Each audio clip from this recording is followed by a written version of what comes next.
So, hey guys, welcome back to my channel.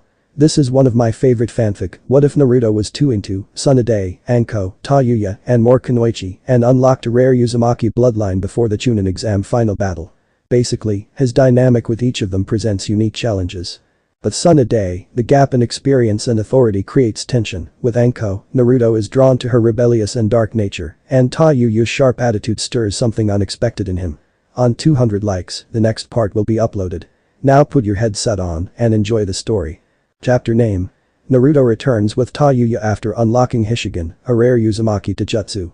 It's been 3 months since Sasuke escaped the village and Tayuya was brought back by Naruto, and it's been challenging to say the least. Tayuya was thankful for everybody and even Naruto at times, but he eventually learned to ignore her. The first 2 weeks were the worst since she couldn't walk and Naruto had to become her personal assistant. Of course there were people who didn't approve of her being in the village, but Naruto simply told them that they'd have to go through him and they backed off. Tsunade came around whenever she could to help Naruto with Tayuya and even teased Tayuya a bit whenever she caught her looking at Naruto longer than she should have. Jiraiya found out about Tayuya staying at Naruto's house and being the pervert that he was, he tried to get Naruto peek on her and he declined the offer. Coincidentally, Tayuya walked in on Naruto taking a shower 2 days later and passed out due to severe blood loss. Tsunade of course found out and teased Tayuya even more. The highlight of Tayuya staying in Konoha so far was the day she got her curse mark removed.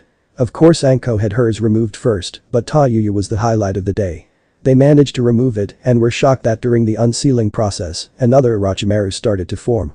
Naruto quickly used his ability from his Hishigan to disable the Orochimaru clone, and Jiraiya cut his head off. Once the curse mark was removed, Tayuya went into shock and Tsunade had to stabilize her before she had a heart attack and died. When Tayuya woke up 2 days later, she felt light and felt like a new person. When she asked what happened, Naruto explained to her everything that happened and how her body went into shock after the curse seal was removed. She felt exhausted still, and Naruto told her that the removal of the curse mark drained her of her chakra reserves and they haven't fully recovered yet. The next thing Tayuya did was look at her shoulder in a mirror and started to cry since the curse mark was gone. She gave Naruto a hug and kissed him on the cheek as she thanked him over and over again, but she stopped when she realized what she was doing and had a huge blush on her face. Once the others found out about Tayuya living with Naruto, their reactions were all different. Shikamaru was wary of her because she was an enemy. Kiba was automatically against her living there. Rock Lee, Tenten and Neji kept to themselves, especially Neji, since he decided to give her a second chance since he's turned over a new leaf since his defeat during the Chunin exams. Shino was his usual self. Hinata was worried that she'd never get to be with Naruto and silently fumed over Tayuya since she was very pretty and saw how Naruto smiled at Tayuya when they would talk to each other. Sakura and Ino however were a completely different story. Sakura was openly against it and tried to break into Naruto's apartment while he was on a mission. Tayuya was still weak from the curse seal removal so she couldn't do much, but Naruto thought ahead and placed security seals around the apartment to protect her. She didn't tell him, but she was really thankful for that. Sakura tried on multiple occasions to get into his apartment, but each time was met with failure. Ino tried to use her clan's jutsu to manipulate Tayuya and have her thrown out of Konoha, but Tayuya was a strong-willed person, and Ino always failed. Tayuya decided to report them to Tsunade since she was still on probation at the time and they were both suspended for 6 months. The only problem Tayuya had was her feelings for Naruto that would grow every day. He cooked for her, cleaned for her, and until he was able to get a bed for her, he let her have his room while he slept on the couch. He brought out the nice side of her that she had buried deep inside of her long ago and she would blush whenever he was too close to her. He even started to teach her how to cook since she didn't know how and she was grateful since he was back on mission 2 weeks after she arrived. Over the past 3 months Naruto trained with Jiraiya and Tsunade for different reasons. Jiraiya trained him for 2 weeks using the 9 tails chakra and Tsunade helped him with Kekkei Genkai. Tsunade also assisted them in training with the 9 tails chakra since she was able to subdue him when he lost control. The training was brutal on Naruto who had to constantly draw on the 9 tails chakra. At first things were going good until Naruto drew on too much of the 9 tails chakra and grew 3 tails. He went on a rampage, but Tsunade and Jiraiya were able to easily handle him in order to subdue him. Jiraiya started to call that the 9 tails cloak since Naruto would be covered in a cloak of 9 tails chakra that would take the shape of a fox. After those 2 weeks were up, Tsunade began teaching him how to properly combine his water and wind chakra to control his ice Kekkei Genkai. He knew some jutsu for his Kekkei Genkai, but it wasn't much. He managed to learn the ice style. Crystal Wall Jutsu, ice style. Certain kill ice spears, ice style. Glacial Dome and Ice-Breaking Fist. When Tayuya was cleared to become a shinobi and cleared to start training again, Tayuya was given the rank of Special Genin, since Tsunade couldn't just give her the Chunin rank right off the bat. That meant Tayuya had to do the D-rank missions, but that quickly stopped when people tried to attack her for being around Naruto, and she put them in a coma. After 5 incidents like that, Tsunade paired Tayuya up with Naruto and started to send her out on C-rank missions. Right now Naruto and Tayuya were in the middle of one of their C-rank missions. It was another bandit camp elimination that went around terrorizing small towns in the Land of Fire. These weren't regular bandits, as Naruto could tell they had some kind of ninja training. Naruto easily defeated all of his opponents, and now he was watching Tayuya struggle with the last one. He knew her weakness was close combat, but he didn't think it was this bad. He tried to get her to learn some taijutsu, but she simply refused. She was open to learning some jinjutsu of course, but Kurenai was always out on missions with her team, and she was the best jinjutsu user in Konoha. She finally defeated the last bandit, and Naruto started clapping. "Nice job. It only took you 15 minutes to defeat him," Naruto said. "Shut the stupid up. Let's deal with the others," Tayuya said. "You weren't paying attention. They're already defeated," Naruto said and pointed at the bodies. "Are they dead?" Tayuya asked. "No. Most of them have bounties and I want to collect them," Naruto said. "Then where can we collect the money?" Tayuya said. "We?" Naruto asked. "Don't pull that shit with me. I helped," Tayuya said. "You took out one person and I handled the rest. I highly doubt that counts as helping," Naruto said. "I'm still a genin. I need all the money I can get," Tayuya said. "Here's the deal. I'll split the money with you, but you have to cook me some ramen when we get back home," Naruto said. "You're going to get fat from eating too much of that shit," Tayuya said. "Still doesn't stop you from eating it or watching me train," Naruto said. "I do not," Tayuya said. "I'm a censor, remember?" Naruto asked, and Tayuya blushed. "Shut up. Let's just go," Tayuya said. "Stupid blonde pretty boy," Tayuya thought. "Yo, Naruto," Gamakichi said as he appeared. "Gamakichi? What are you doing here?" Naruto asked. Jiraiya said to come back to the village quickly. "He says he has a mission," Gamakichi said. "Alright," Naruto said, and Gamakichi left. "Back to the Leaf Village I guess," Tayuya said and sighed. "What's with the sigh? I thought you'd be happy to go back home," Naruto said. "Don't worry about it. Let's just go," Tayuya said. "Hey, what's wrong?" Naruto asked. "Nothing. I'm just tired," Tayuya said. "Alright," Naruto said. After Naruto finished sealing all of the bodies away into a stasis scroll, they immediately left back to the Leaf Village, with Tayuya moving faster than Naruto. Naruto didn't understand why she was acting weird all of a sudden, but he decided to leave her alone for now, since he didn't want to get yelled at. Tayuya was fuming inside. She was out of the village and spending time with Naruto with no one interrupting them, but as soon as Jiraiya mentions a mission, Naruto completely forgets what they had to do and decides to head back to Konoha. They traveled all the way back to Konoha in silence, and Naruto decided he would talk to Tsunade about Tayuya. "Hokage office. Mission complete, Granny Tsunade," Naruto said. "Did everything go smoothly?" Tsunade asked. "Yup. Me and Tayuya easily handled them," Naruto said. "That's good. Oh, and Jiraiya was looking for you," Tsunade said. "I know. Gamakichi came and told me," Naruto said. "Good. Tayuya, is everything alright?" Tsunade asked. "Yeah. I'm fine. I'm just tired," Tayuya said. "Alright. You're both dismissed," Tsunade said, and Tayuya left, but Naruto stayed behind. "Granny Tsunade, can I ask you something?" Naruto asked. "Let me guess. It's about Tayuya," Tsunade said. "How do you know?" Naruto asked. "I just know." "Now, what is it?" Tsunade asked. "She's being distant and didn't talk to me on our way back. I don't know if I did something wrong or not," Naruto said. He still doesn't understand what's going on, Tsunade thought. "Well, what happened on the mission?" Tsunade asked. "The usual. We got there of course joking around, but still serious. Then we took out the bandits, and since some of them had bounties on their heads, we were gonna cash in for the bounty, but Pervy Sage sent Gamakichi to tell me about our mission. I decided to come back here to get started on the mission," Naruto said. "I'll be blunt. Tayuya was looking forward to spending more time with you. You're the person she's closest with in this village," Tsunade said. "But we were just on a mission for 2 days. We already spent time together," Naruto said, and Tsunade sighed. "Naruto, Tayuya likes you," Tsunade said. "I like her too. She's a good friend," Naruto said. "No. She likes you like a boyfriend. Tsunade said. Well, how was I supposed to know? She didn't tell me. Naruto said. Of course she didn't. Tayuya doesn't seem like the type to just spill her feelings towards you. Do you like her as well? Tsunade asked. I just said yeah. Naruto said. No. I mean in a romantic type of way. Tsunade said. I don't know. Maybe. It's not like she's given me any clues or anything that pointed to her liking me. Naruto said. How about this? Take her out when you return from the mission with Jiraiya. If I'm not mistaken, there's going to be a festival about a day after you return. Take Tayuya out on a date and see how it goes.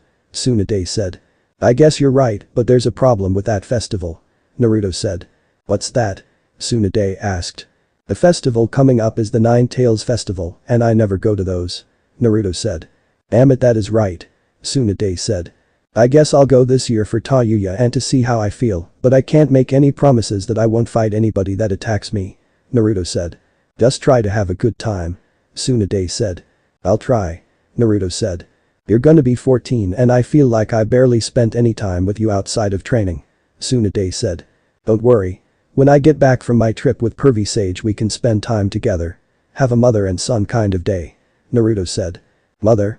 Tsunade asked. I mean, you do treat me like a son and you are my godmother.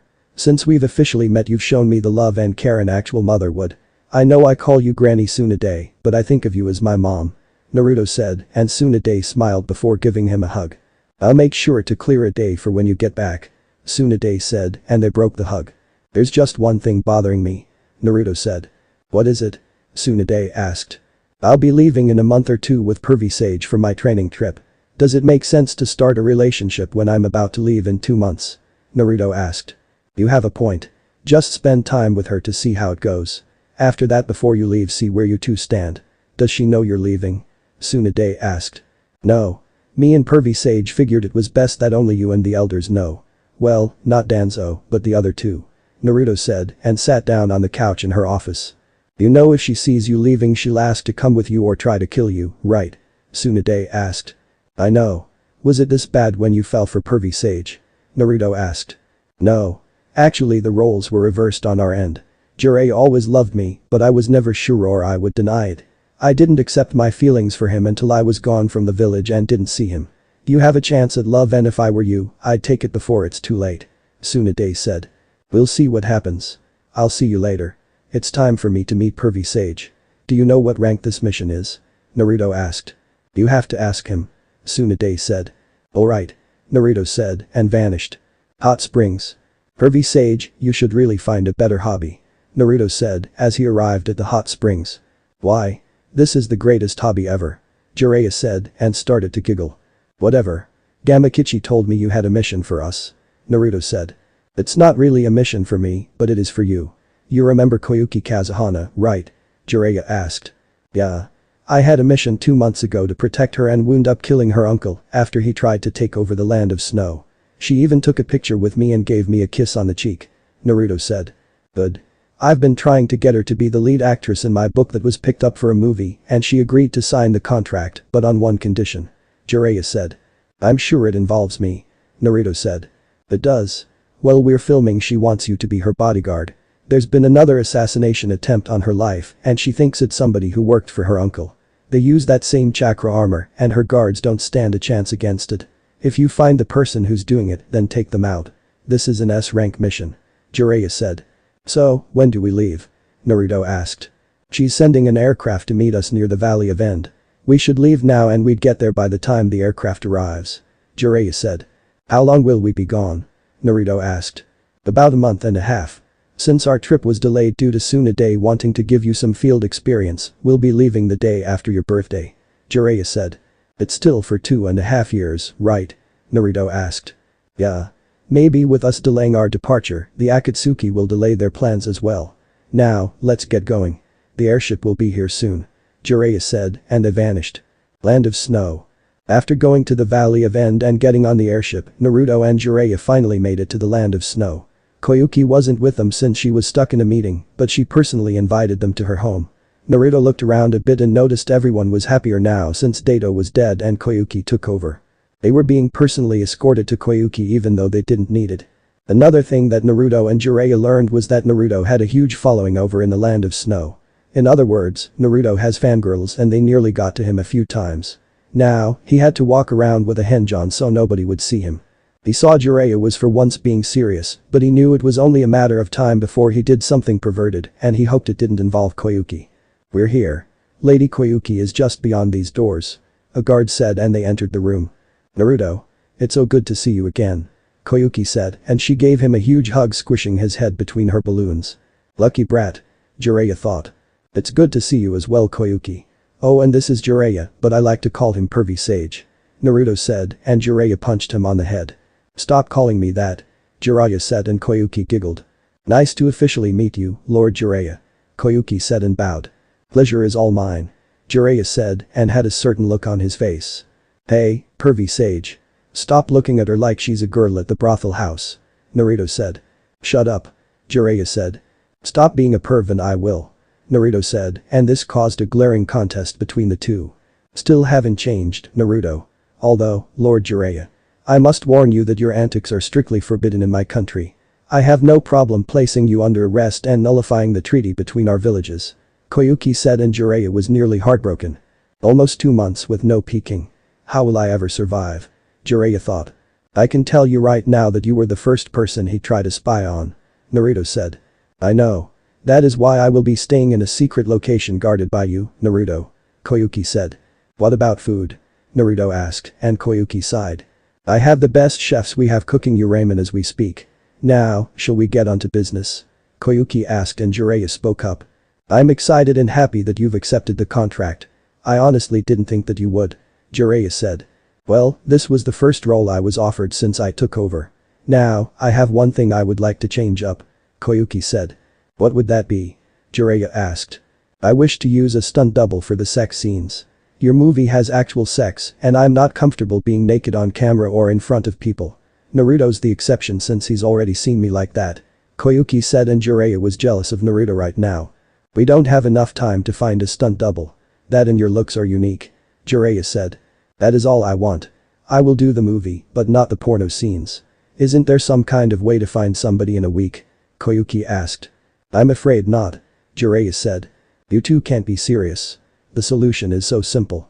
Just grab a female that is legal and see if she's willing to do the scene. All you need her to do is use the transformation jutsu and boom, everybody wins," Naruto said. "There's just one problem. We don't have anybody with that kind of training," Jiraiya said. "I can get somebody," Naruto said. "How?" "We're all the way in the land of snow," Jiraiya said. "Amakichi can do it for me. He knows how to grab somebody and bring them with him. Of course he'd be tired after it, but he can do it," Naruto said. "How old is she?" Jiraiya asked. 24. She always wanted to be an actor in these kinds of movies. She works at the brothel house, so she'd be perfect for this," Naruto said. "How does she have ninja training?" Jiraiya asked. "She said her grandfather taught her when she was younger, but she never wanted to be a ninja. She always wanted to be in a movie. Actually, all of the brothel house women know how to defend themselves. I wonder if she taught them," Naruto said. "Will she be able to look just like me?" Koyuki asked. "Absolutely. Only thing that she needs is what your body looks like," Naruto said. "I'm sure she can just imagine that," Koyuki said. "I guess," Naruto said and summoned Gamakichi. "Yo. What's up?" Gamakichi asked. "Kichi, I need you to go back to Konoha and grab Sakusu from my apartment building. She lives in 202, Naruto said. "Oh, doing that makes me tired," Gamakichi said. "You can have this entire bag of sweets if you do it," Naruto said and unsealed a medium-sized bag. "And again, you are my favorite summoner. I'll be back," Gamakichi said and left. "That's how you get him to do stuff for you?" Jiraiya asked. "Yup. It's even worse with Gamatatsu," Naruto said and then a puff of smoke appeared. "I'm back. Give me the treats," Gamakichi said. "Well, that was faster than I expected. Must be because of the treats," Naruto thought and gave him the bag. "See ya," Gamakichi said and left. "Naruto, what am I doing here?" Sakusu asked. Sakusu is a beautiful woman to everyone that has ever laid eyes on her. She has tan skin, long flowing black hair that stops at her waist and green eyes. Jiraiya, however, was drawn to her chest. Her balloons were nearly the size of Tsunade's and she had a nice figure to add to her beauty. "They're 92 centimeters, Pervy Sage. Stop staring at her," Naruto said. "You remembered?" Sakusu said and gave Naruto a big hug. I had no choice. When you were sick I went to do your shopping. 92, 60 and 87 were your measurements. After I had the talk with Anko, I put 2 and 2 together. Naruto said. He knows all of this and yet he constantly gets on me for being a pervert. Jiraiya thought. Naruto, why am I here? Sakusu asked. You're here to be a stunt double for the movie Pervy Sage is doing. Naruto said. Who am I the stunt double for? Sakusu asked. That would be me. Koyuki said and Sakusu gasped. No hell way. I get to be your stunt double, Sakusu asked. That is correct. I don't want to get naked in front of the camera. I don't feel comfortable being naked on camera or in front of people. Koyuki said. Naruto saw you naked. Jiraiya said. Shut it, Pervy Sage. Naruto said. Don't call me that. Jiraiya yelled and everyone ignored him. Their balloons are too big to be mine. You're what, H-cup? I'm only a double D. Koyuki said. It's fine. People know there are stunt doubles who do this kind of thing and mess up the body size, but in this case I don't think they would mind. All she really has to do is have your face correct and skin color. Jiraiya said. I can do that. Sakusu said and transformed into Koyuki except with her body type. Perfect. Jiraiya said. Can you mimic my voice? Koyuki asked. Of course I can. Sakusu said and sounded just like Koyuki. Great. Sakusu, come with me and we'll talk about your pay with the director. Jiraiya said. You try anything and I'll cut your banana off. Sakusu said and Jiraiya paled, but nodded. You got it. Naruto, you know what to do. Jiraiya said and left with Sakusu. You know the other reason I want you here, right? Koyuki asked. Yes, but why now when you're about to shoot a movie? Why not ask before? Naruto asked. Because I can use this as cover. Whoever is attacking me won't know you're here. I gave all of my closest guards the next month and a half off. I know you walked around with a hinge on, so they don't know you're here. Koyuki said. Do you have any suspicions on who it might be? Naruto asked. Yeah. I think it's my personal guard. Koyuki said. Why would Sadai want you dead? Naruto asked. Because he wants that chakra armor base produced, but I reject his proposals every time. He thinks we should conquer the surrounding territory, but I want a peaceful country. Koyuki said. Does he have any skills? Naruto asked. He can fire type jutsu. That's all I know. He thinks the chakra armor can make an ninjutsu specialist invincible. Koyuki said. Do you know if he has some? Naruto asked. I don't know. It's possible. I was in a meeting earlier and we were talking about ships coming and overnight delivering something, but nobody knew anything. I'm suspicious of Sadai since he's more distant towards me lately. Koyuki said. I see. After this, you should really consider getting a better assistant. Naruto said. I don't think I'll find another assistant like Sandayu. Sadai was good when he first started, but now it's like I'm handling everything on my own. Koyuki said. I know somebody that can help. Naruto said. Is this another brothel house girl? Koyuki asked. Yes and no. Naruto said. Explain please. Koyuki said. She works there, but is the receptionist. She organizes everything like appointments, personal visits, and even handles the money. It's the only job she could find to help provide for her, but I'm sure if a certain movie star and leader of a certain country needed an assistant, I'm sure she'd move here.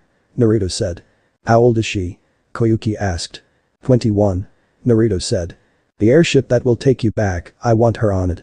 Send her a letter. Koyuki said. I will. Now, where are we headed? Naruto asked.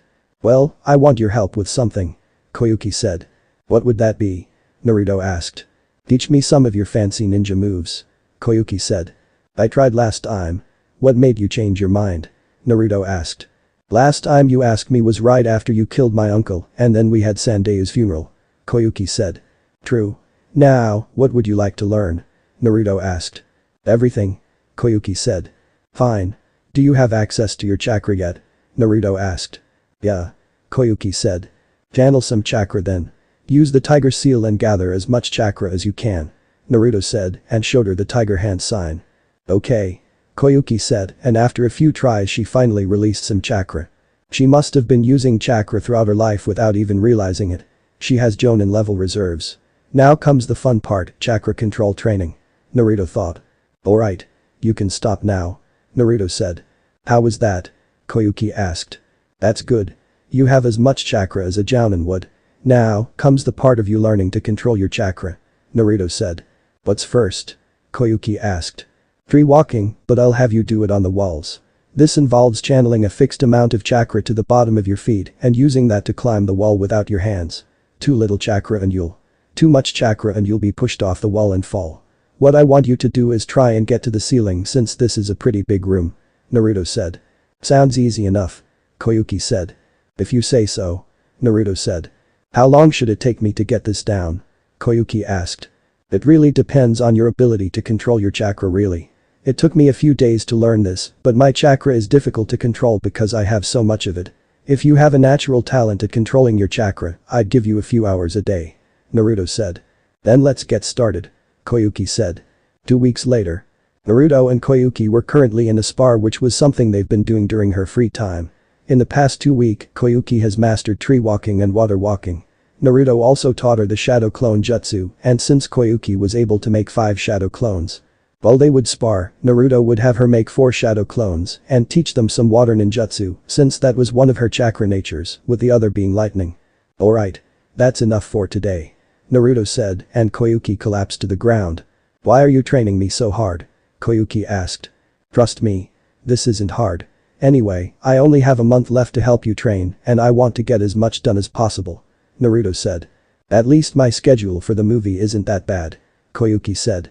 That's true. Now, release your shadow clones and see if they finished those jutsu yet. Naruto said, and Koyuki nodded, then released her shadow clones. Finally. Koyuki said. Show me. Naruto said. Water style. Ripping torrent. Koyuki created a spiral of water in her hand and then fired it towards Naruto, who countered with his own ripping torrent. Water style. Water shuriken. Koyuki created some shuriken from water and threw them at Naruto, who was wondering why she's using him for target practice. Water style. Severing wave. Koyuki spit out a high-pressure stream of water at Naruto, who barely got out of the way and saw that her jutsu cut clean through the wall where they were training at. Water style. Water tornado. Koyuki created a vortex of water that was acting like a barrier, and when she was about to send it to Naruto, one look from him made her change her mind. Okay. You learned all 4 jutsus and used me as target practice. Next step is Jinjutsu and we'll keep working on your Taijutsu. Naruto said. I'm gonna hate this Taijutsu training. Koyuki said. You'll be fine. I do have a question though. Naruto said. What's that? Koyuki asked. Why did you want me to train you? You could have just privately hired somebody. Why me? Naruto asked. Because you're the only person I trust with this kind of thing. I know Jiraiya is here, but I think he'd be a bit too hands-on with me. That and I know you're strong. Koyuki said. I guess I can live with that. Naruto said. So, have you had any luck with Sad-Eye? Koyuki asked. Yeah. It's definitely him. 2 days ago I saw him signing for another arrival from a ship. I tracked him down to where he's building the chakra armor and it seems he only has on for himself. I couldn't destroy it because the core he has is a lot more powerful than the one your uncle used. I'd have to get him when he makes his move. Naruto said. When would that be? Koyuki asked. I'd say within the next few days. He has everything he needs to finish it, but I think he's carefully waiting to make sure you're alone. Naruto said. I don't think I'll be able to handle him. Koyuki said. You won't be. I'll be there to take him on. Naruto said. After he's taken care of, what's next? Koyuki asked. Then you finish the movie and your training. Naruto said. Don't I get to have any kind of fun? Koyuki asked and pouted. I'll be giving you more time off to heal. I'm only training you so much because I don't know if Sad-Eye has anyone working with him. Naruto said.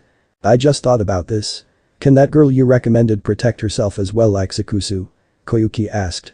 Yeah. She was trained to be a ninja, but didn't enjoy the killing part and the third Hokage mainly sent her on seduction missions. She never had to go that far in the missions, but she felt like the third Hokage was trying to get her killed or raped. Naruto said. Well, she won't have to worry about that here. That kind of stuff is severely frowned upon here and has a castration penalty. Koyuki said. If only Konoha was like that before Granny Tsunade took over. Anyway, your training is over for today. Naruto said. Good. How strong am I? Koyuki asked. Well, if I had to guess I'd say mid-genin, but that's only because you just started training with me. By the time I leave you should be about a mid-chunin level opponent. The shadow clones are helping speed up your progress. Naruto said. So I'd be able to take you on? Koyuki asked. No. I'm basically mid-jonin level, but I lack experience. Naruto said. Well, how will I train after you leave? We mainly have samurai here. Koyuki said. I'm sure Granny Tsunade wouldn't mind sending you some stuff to learn. We are allies after all. Naruto said. Nice. So, how do I do Genjutsu? Koyuki asked. We'll work on that another time. I said you're done for today and you have some movie scenes to film tomorrow. Naruto said. What will you be doing? Koyuki asked. I have something to do. A personal mission of sorts. Naruto said. Does it have anything to do with a girl? Koyuki asked. Is it that obvious? How did you know? Naruto asked. I can tell by the look on your face. Now, who is the lucky lady? Koyuki asked and Naruto sighed. Her name's Tayuya. When we get back to Konoha I'm taking her out on a date of sorts to this annual festival we have in our village. I was thinking about getting her a nice dress or something to wear for the festival. Naruto said. Is she your girlfriend? Koyuki asked. No. I'm taking her to see how I feel. I mean, I know she likes me, but I'm not sure if I like her. Naruto said. You like her? Koyuki said. What makes you say that? Naruto asked. If you didn't like her then you wouldn't be trying to buy her a nice dress. Koyuki said. I feel something, but I don't know what it is. Naruto said. Then act on that feeling. If she likes you, then I don't think she'd mind. Koyuki said. You don't know Tayuya like I do. If I do act on those feelings, there's a good chance that she'll kick me in the nuts or try to stab me. Naruto said. Just trust me. If she really likes you, then she won't mind. I am a girl after all. Koyuki said. Yeah. A girl who's never been on a date before. Naruto said. By choice. If you were older I'd allow you to take me out. Koyuki said. Maybe in another world. Naruto said, and Koyuki laughed. Joking aside. If you really want to get her a good dress, go to the dress store and ask for Chiem. She makes all of my elegant dresses, and if you tell her I sent you, I'm sure she'd help you out. Koyuki said. Thanks. I'll owe you one for this. Naruto said. You'll be saving my life for a second time while you're here. You don't owe me anything. Koyuki said. I guess you're right. Are you ready to leave now? Naruto asked. Yes. Can you take me back to where I am staying? I need to soak in the hot springs there. Koyuki said. Sure. Any progress on completing the generator? Naruto asked. It's nearly done. I have my best scientists working on it. We should officially become the land of spring within the next year. Koyuki said. That's good. Maybe I'll come back to visit once it's done. Naruto said and vanished with Koyuki. Naruto. As he was walking through the land of snow under his henge, Naruto was looking around for that dress shop that Koyuki told him about. Everything was so lively around here and if it weren't for his fangirls, he'd gladly walk around without his henge. He looked like a small 8-year-old with brown hair and black eyes. As he was walking, he noticed his search led him into a more fancy part of the land of snow and he felt a bit out of place. He found the store he was looking for and finally entered. Hello. How may I help you, young man? The lady at the desk asked with a smile. I'm looking for Chiem.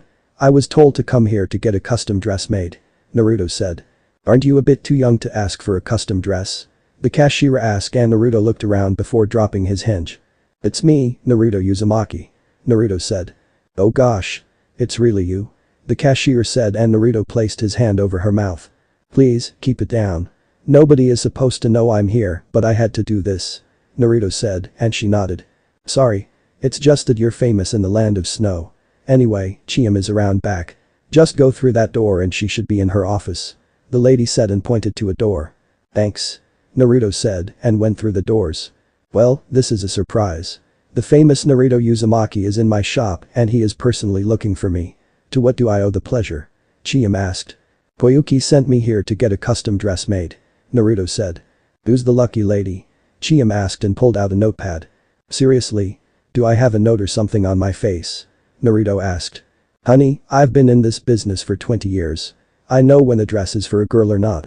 Now, what are her measurements? Chiem asked. I hope she doesn't kill me for this.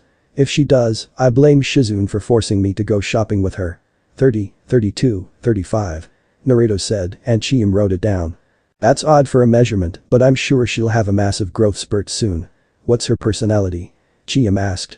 Well, she's usually quiet unless she's around somebody she knows. She's an overbearing, abrasive, blunt, foul-mouthed girl, which has somewhat rubbed off on me. She is caring and sweet, but that's only when we're around each other with no one else around. She does swear at me when we're alone, but she's just joking. Naruto said and Chiem wrote that down. What's she look like? Chiem asked. Fair skin, nice brown eyes, and she has long beautiful red hair. Naruto said. I see. I should have something prepared for you in 2 weeks. Chiem said. Thank you. Naruto said. You should tell her how you feel. Chiem said. It's really complicated on my end and not for any bad reasons. Naruto said. Whatever it is, I'm sure you'll make the right decision. Chiyam said and Naruto left. Konoha. Nobody was safe in Konoha at the moment and Tayuya was the reason for it. It's been 2 weeks since Naruto left and she hasn't gotten word or anything from him. Add in the fact that she had to go on a lot of basic C-rank missions with Team 8 and she's basically a ticking time bomb right now. Kurenai was fine and she helped her with her genjutsu skills. It was Kiba and Hinata who were the problem. Kiba would purposely try to sabotage her on their missions while Kurenai was busy and that resulted in Tayuya throwing kunai at him. Kiba told her that she's lucky Naruto is a nice guy and gave her a second chance, but he also said that he would kill her if she ever crossed the line and hurt him. Tayuya quickly shut him down when she told him that Naruto doesn't even consider any of them his friends. She also told Kiba that he could try to kill her, but she'd have him dead before he could even move, which was true since Kiba was horrible at breaking genjutsu and all of her genjutsu so far were sound-based, which was his weakness due to his hearing. Hinata on the other hand just kept staring at Tayuya and she swore she saw her glare at her once. The tension between the two of them was obvious and Hinata would purposely poke her chest out while walking past Tayuya to show off her figure. At first Tayuya was confused. When she talked to Kurenai about it, she learned about Hinata's crush on Naruto and even found out she stalked him around the village. Tayuya told Hinata when they were alone that it was only a matter of time before Naruto was hers, and that was the truth. The only thing is, Naruto didn't pick up on any signal she gave him indicating she liked him. She was currently in Tsunade's office since they just returned from another mission. Mission complete, Lady Tsunade. Kurenai said. Good. Any problems? Tsunade asked and looked at Tayuya who was irritated. Why the stupid do you keep looking at me? I didn't do shit. It was these two stupiders as usual. Tayuya said. What did I tell you about swearing in my office? Tsunade asked and Tayuya sighed. Fine. I'm sorry, big tits. Tayuya said and Tsunade pinched her nose. Kurenai and teammate dismissed. Tsunade said. Thank you. Teammate, meet me at training ground 8 in 2 days for training. Tayuya, feel free to join if you like. Kurenai said and then left with teammate. Not gonna happen. Tayuya said. You should really try to get along with them. Tsunade said. I tried and it's not working. I'd rather die than be friends with them anyway. Tayuya said. You still can't cause problems on the missions. Tsunade said. I just want to get them done quickly with no problems, but the nut-licking mud and shy stalker keep bothering me. Tayuya said. It's amazing how she can come up with so many insults and find a way for them to be funny, but true as well. Shizune thought. How about I send you on missions with Team 9? Tsunade asked. Do you want me to kill the 2 green beans? Tayuya asked. Fair point. What about Team 10? Tsunade asked. But the lazy crybaby, the chainsmaker, Tubbs and the prissy blonde slut. I'd rather pass. Can't I just go on some missions by myself? I can handle it. Tayuya said. You sound like Naruto right now. Tsunade said and Tayuya blushed a bit. It's the truth. Tayuya said. I know, but I can't send a genin on a C-rank mission by themselves. Tsunade said. Then promote me to Chunin. Tayuya said. I can't. You know you have to take the Chunin exams for your Chunin promotion. That was part of the deal with the Shinobi Council. Tsunade said. Yeah. Tayuya said and waved her hand at Tsunade. Those are your only options. Tsunade said. Why can't I just do a C-rank mission with a Jonin or Anbu member watching me then? I don't need the entire team to come with me. Tayuya said. Who do you have in mind? Tsunade asked. Please don't say Anko. Shizune thought. Kurenai, Anko or Kat. I get along with them. I don't really know Hana that much and the other Jonin can choke on a kunai. Tayuya said. I'll talk to them about it. Tsunade said and Tayuya nodded. Just out of curiosity. When does Naruto get back? Tayuya asked. Why? Do you miss him? Tsunade asked and smirked when Tayuya blushed. No. He's the only person my age in this village that I can tolerate. Tayuya said. I know when he gets back, but I can't tell you since it's an S-rank mission from what I understand. Tsunade said. Come on. Can't you give me a hint? Tayuya asked. Nope. Tsunade said and Tayuya yelled before storming out of the office. Why didn't you let her know when Naruto was coming back? Shizune asked. Because it's fun messing with her. I need to have some kind of fun on the job. Tsunade said. I guess you're right. Shizune said and Kat appeared in the office. What is it, Kat?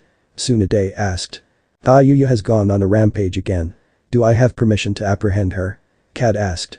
Let her blow off some steam. It's kind of my fault. Is there anything else? Tsunade asked. Yes. The council is waiting for you.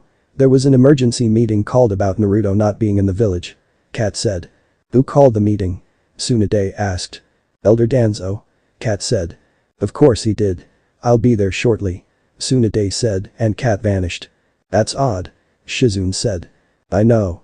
Why would Danzo call a meeting because Naruto isn't here? Tsunade asked. Because Danzo doesn't know that Naruto is out on a mission with Jiraiya. He doesn't know much that goes on anymore since you seal the office now and it keeps his little spies out. One thing we know about Danzo is that he doesn't like when he doesn't know what's going on in the village. Shizune said. No. Danzo wants something else. Tsunade said. What could he be after? Shizune asked, and after Tsunade thought about it, her eyes went wide. He wants Tayuya. Kat.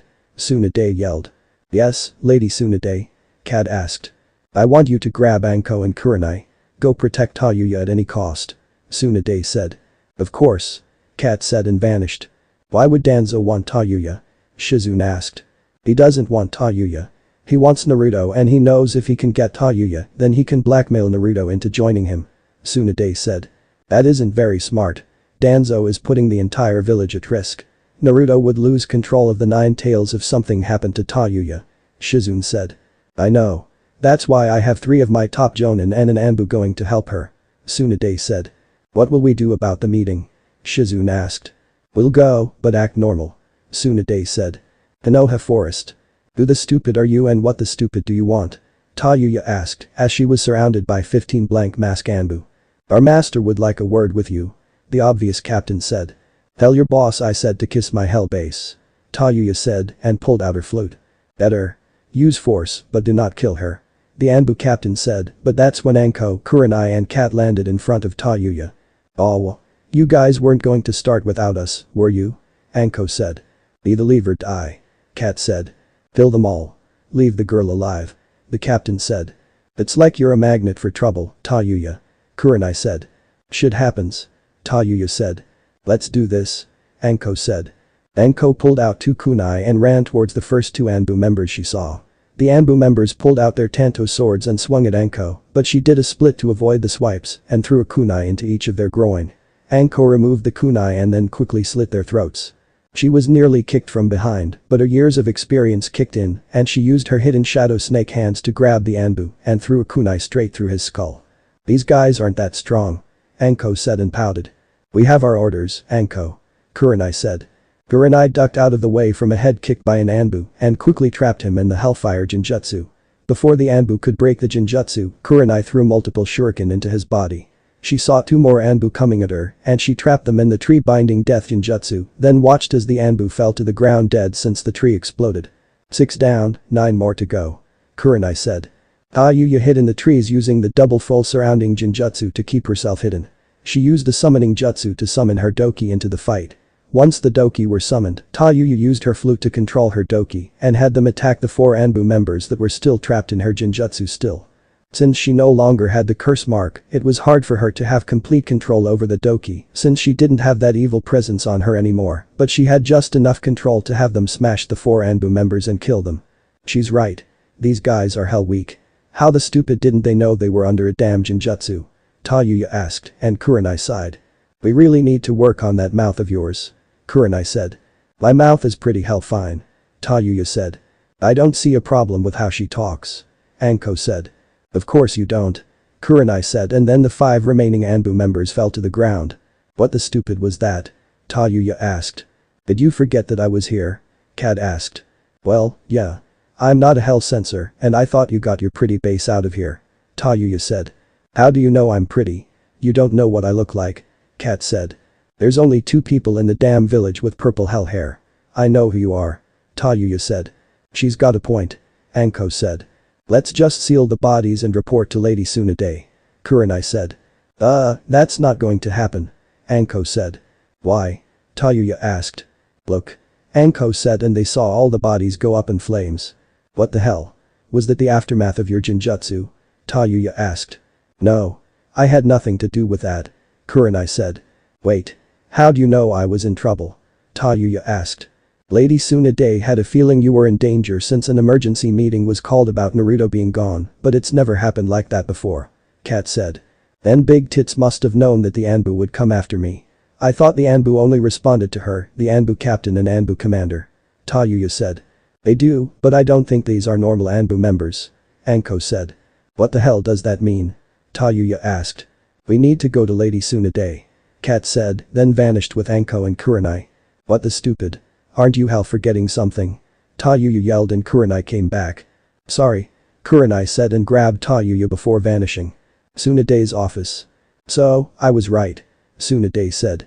Yes, Lady Tsunade. When we arrived she was surrounded by 15 blank mask Anbu members. Kat said. Why were they after me? I didn't do anything wrong. Well, I don't think I did. Tayuya said and crossed her arms while thinking. Sheesh. She even has Naruto's thinking face. Tsunade said. They weren't after you exactly, Tayuya. Shizune said. Then your big tits better start explaining. Tayuya said. The person who sent them isn't after you. He's after Naruto. You were more than likely going to be used as blackmail to force Naruto to join his side. Tsunade said. So, why not go after Naruto himself then? Tayuya asked.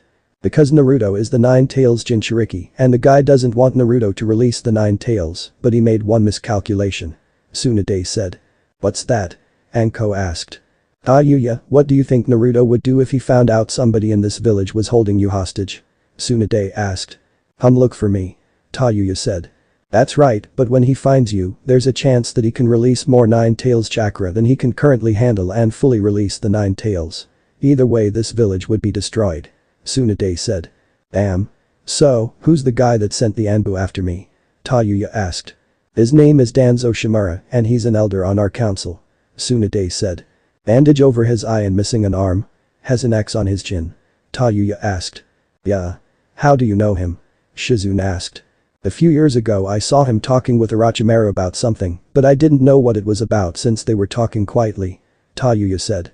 It's something, but it's not much. Tsunade said. So, do you mind telling me why your Anbu attacked me when they're supposed to answer to only you, the Anbu captain and Anbu commander? Tayuya asked. These aren't my Anbu. Those Anbu belong to Root. It's an illegally ran division of Anbu Black Ops, and Danzo is the leader. Tsunade said. Then if it's illegal, why not arrest him? Tayuya asked. Because he doesn't leave any trail. I've dealt with a few Root Anbu when I took over as Hokage, and after they are defeated, they go up in flames. He's very careful and nobody knows the location of the base. Naruto is the best censor in the village and he couldn't even find them. He thinks wherever they're hidden is protected by seals. Tsunade said. Lady Tsunade, what do we do now? Kurenai asked. Yeah. I was looking forward to torturing them, but now I can't. Can I go after Danzo and bring him in for questioning? Anko asked and pulled out a kunai. No. For now we do nothing. His priorities right now are Naruto and taking the Hokage title from me, but that won't happen. Naruto is being trained by Jiraiya, so he's under careful watch basically all the time, even when Jiraiya isn't in the village. As for me. Well, let's just say that I'm even better than I was when I was younger. Tsunade said. Well, how old are you? Tayuya asked. Don't worry about it.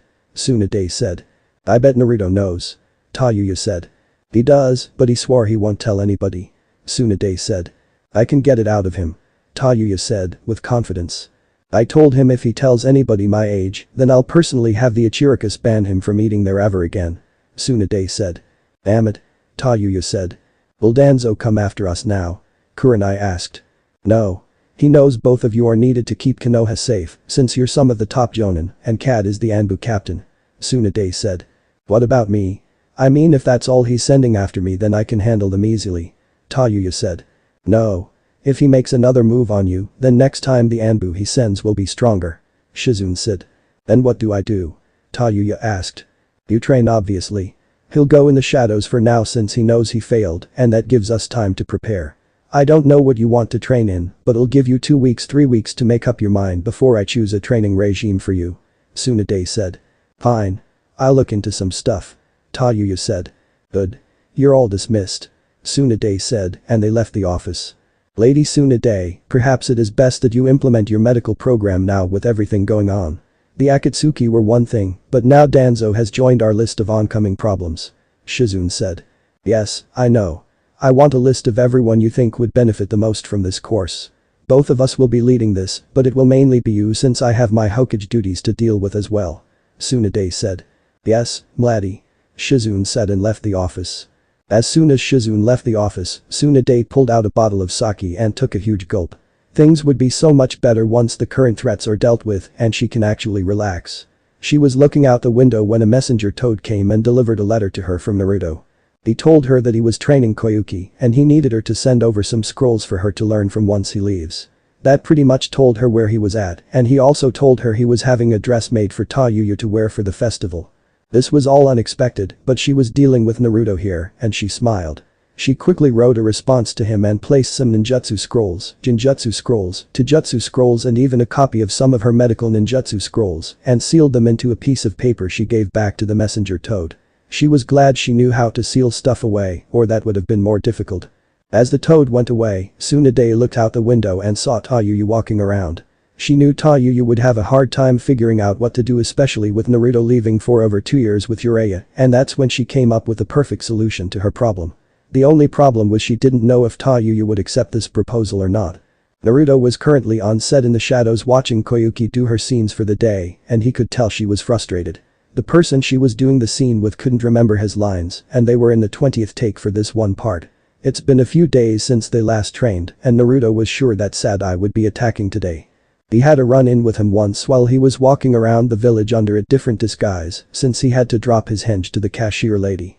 He was disguised as a blue-haired little girl with green eyes. Flashback. Naruto was on his way to grab some food for Koyuki from her favorite restaurant, and that's when he saw Sad-Eye walking around with a suspicious look on his face. He used his speed to get in front of him, and when Sad-Eye was walking, Naruto came from around the corner and accidentally bumped into him, knocking him down. "Hey, watch it," Sad-Eye said. Sad-Eye had neck-length black hair that he wore in an asymmetrical bowl-cut style, and he had green eyes.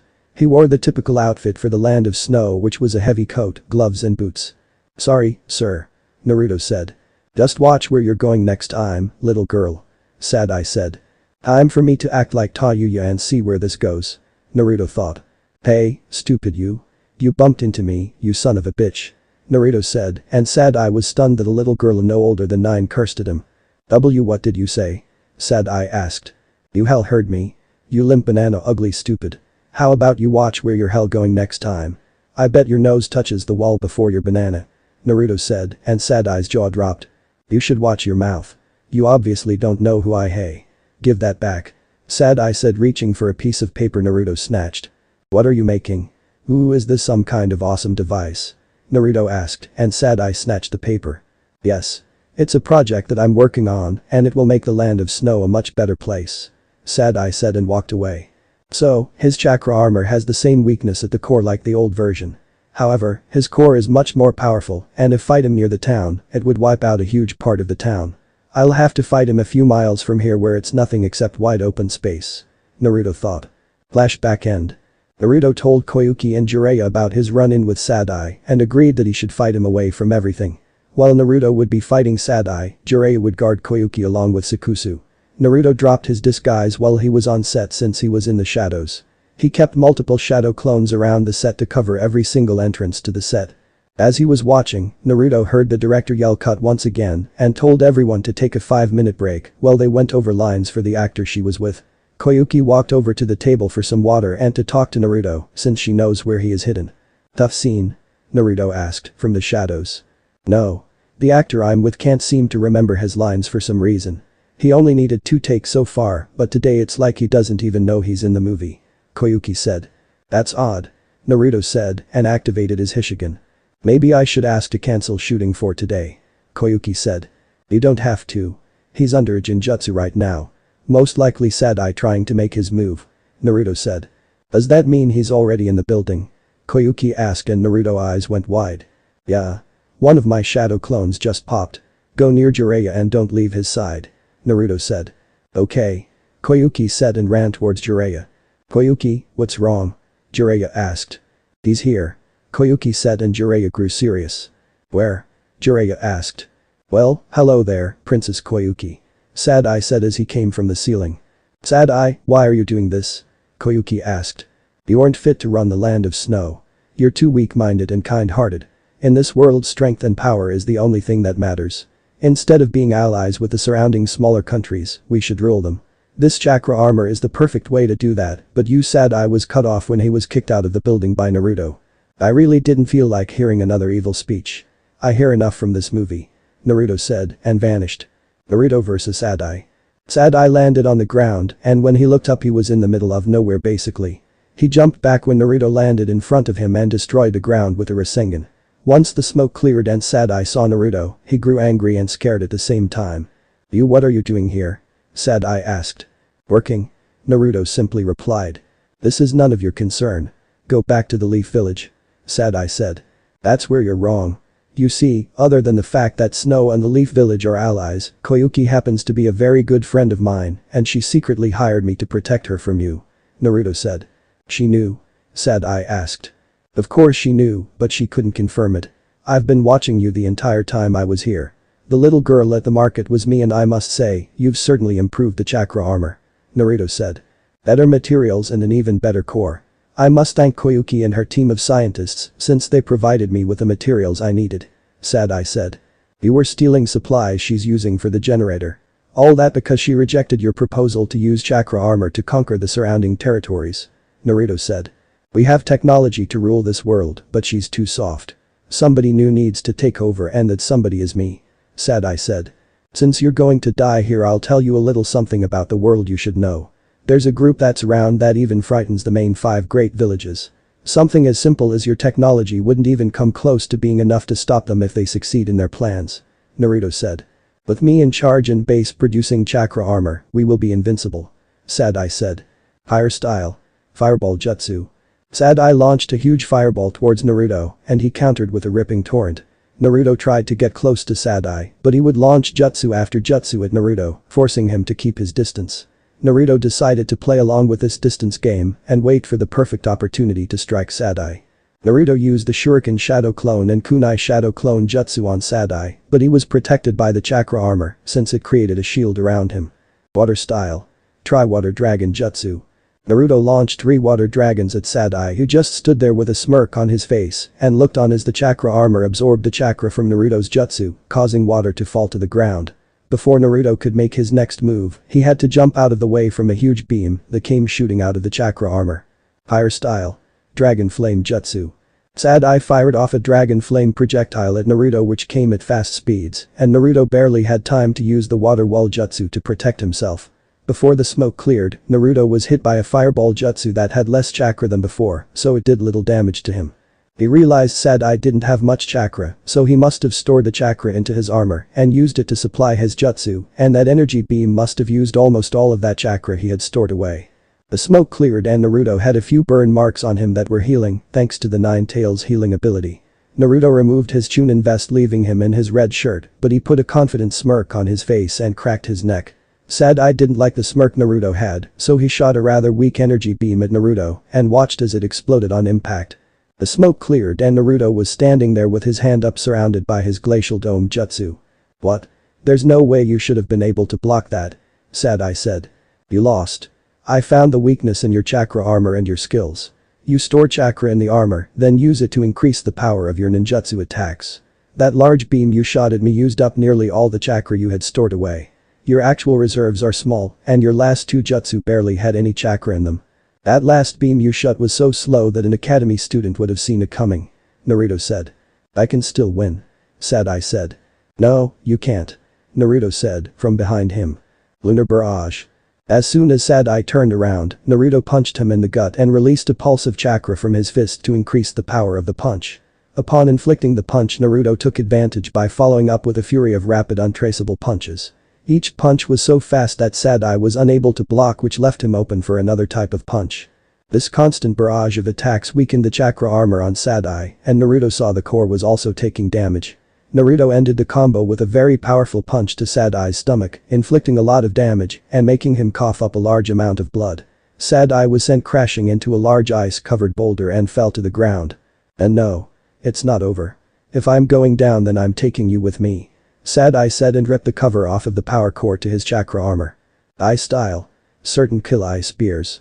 Before Sadai could make his move, Naruto used his jutsu and eye spears rose from the ground, then stabbed Sadai through his body. Sadai was dead instantly, and his body just hung on the eye spears as his blood was rushing from his body. Naruto walked over to him and removed the core from the chakra armor, since he figured Koyuki could use this for the generator. Naruto cancelled his jutsu, then sealed the body away before using his water manipulation to wash away the blood, just in case somebody came through the area. The land of snow had a good reputation ever since Koyuki took over, and Naruto didn't want anything to ruin it. Well, now that that's over with, I can go back to the studio and report to Pervy Sage and Koyuki, Naruto said, and vanished. Studio. Naruto returned to the studio and saw 20 people unconscious on the ground.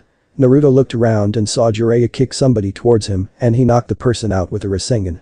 Naruto saw Jiraiya looking at him with a raised eyebrow, and he walked over to him. How'd it go?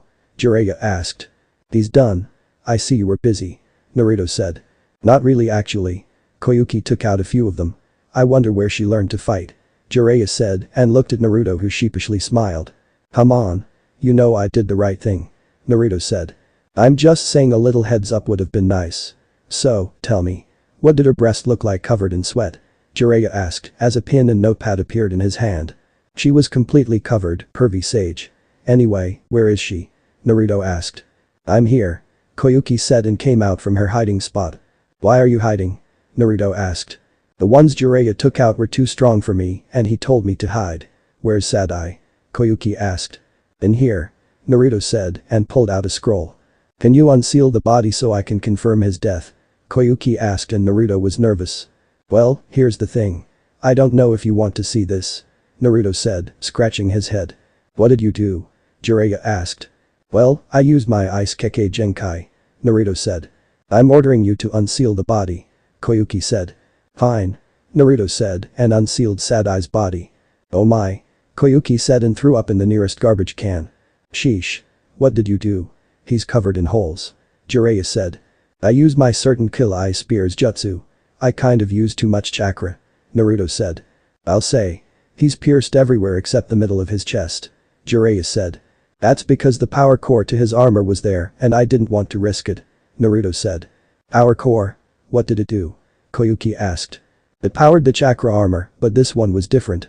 After the core absorbed enough chakra, it could fire off a beam at the opponent. I kept the core because I thought it could help with the generator. Oh, and he's been stealing supplies from the generator project as well, Naruto said. Can I have the core? I want my best scientists to look at it and see if it works, Koyuki said. Sure. I think he has more materials at his hideout where he built the chakra armor. I can go there and see what I can find for you, Naruto said.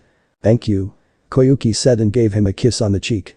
You're welcome, Naruto said. I guess we can call it a wrap for today. The director was knocked out cold by these goons, Jiraiya said. What are you going to do with them, Koyuki? Naruto asked.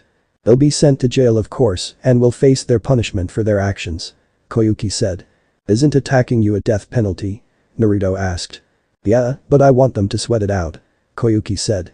That's how it is in the 5 great villages. Attacking the daimyo or anybody in power is the death penalty, Jiraiya said. Good.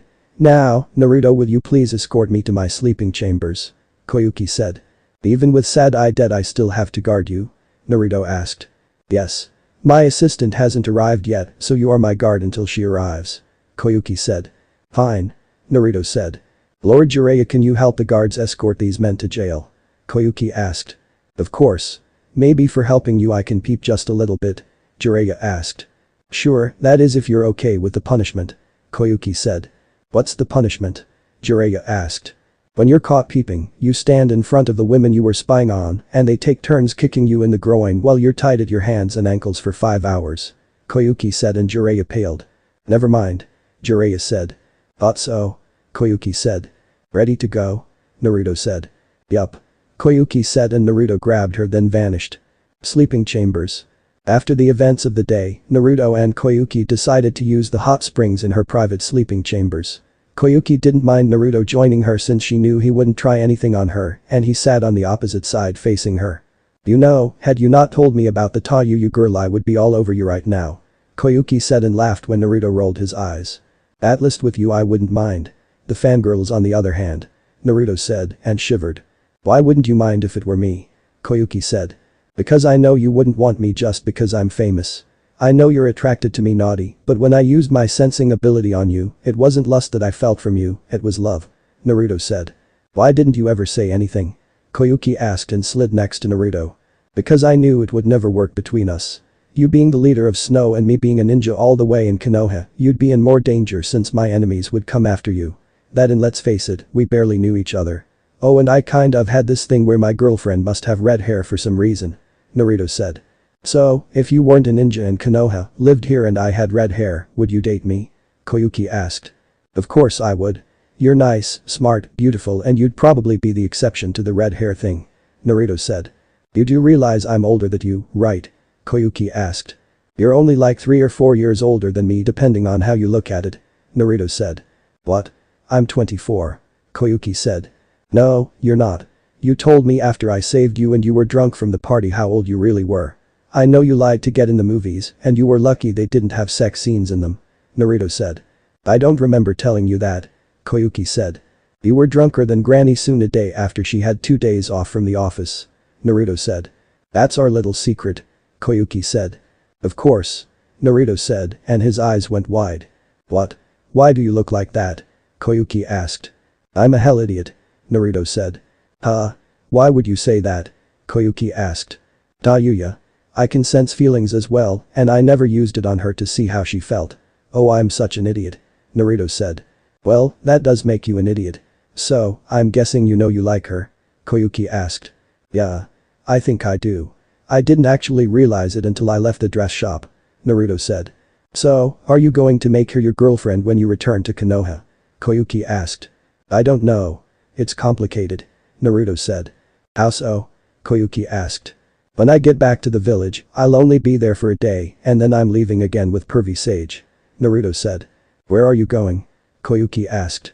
"I can't tell you," Naruto said. "Then you better tell Tayuya this," Koyuki said. "I want to, but I can't. It's only supposed to be known by me, Granny Tsunade, Pervy Sage and 2 of the village elders where I'm going. I thought about telling her, but I decided against it," Naruto said. "Maybe she'll wait for you to return," Koyuki said. "Maybe," Naruto said. "Who knows? Maybe she'll even let me join you as a second girlfriend," Koyuki said. "Nah. I'm a one girlfriend kind of guy. That and she doesn't seem like the sharing type," Naruto said. "I thought the 5 main villages had the CRA," Koyuki said. "I don't know about the other villages, but Konoha has it and I rejected it. That's something the 3rd Hokage came up with for some stupid reason," Naruto said. "Would you reject it?" Koyuki asked. "Because it's stupid. That and there's a chance only one of them actually loves you and the others just want a piece of your fortune," Naruto said and then the messenger toad showed up. "Who's this?" Koyuki asked. "The messenger toad. I sent a letter to Granny Tsunade already about your training," Naruto said and took the scroll from the toad before it left. "What does it say?" Koyuki asked. "It says she sent over some scrolls for you to learn from. Ninjutsu, Taijutsu, Jinjutsu and medical ninjutsu with instructions," Naruto said. "I thought you already taught me Taijutsu," Koyuki said. "I did, but it's the basic academy Taijutsu. I told her to pick out a style that she thinks would fit you," Naruto said. "What style did she send over?" Koyuki asked. "It's called Aikido. It focuses on redirecting your opponent's force and using it against them. It's good for you since you don't have to be stronger than your attacker since you're using their momentum. It's a variety of joint locking and throwing techniques," Naruto said. "Nice. Did she send me more water ninjutsu?" Koyuki asked. "No. She sent you some lighting ninjutsu. It's your secondary chakra nature, but it's weaker than your water chakra nature. Luckily she sent over instructions on how to control your lightning chakra nature. I'll have your shadow clones work on the lightning chakra for safety purposes," Naruto said. "So, I have an offensive and defensive chakra nature?" Koyuki asked. "Exactly. You can even combine them for a powerful attack. Now, Jinjutsu is what we'll be working on your next few lessons.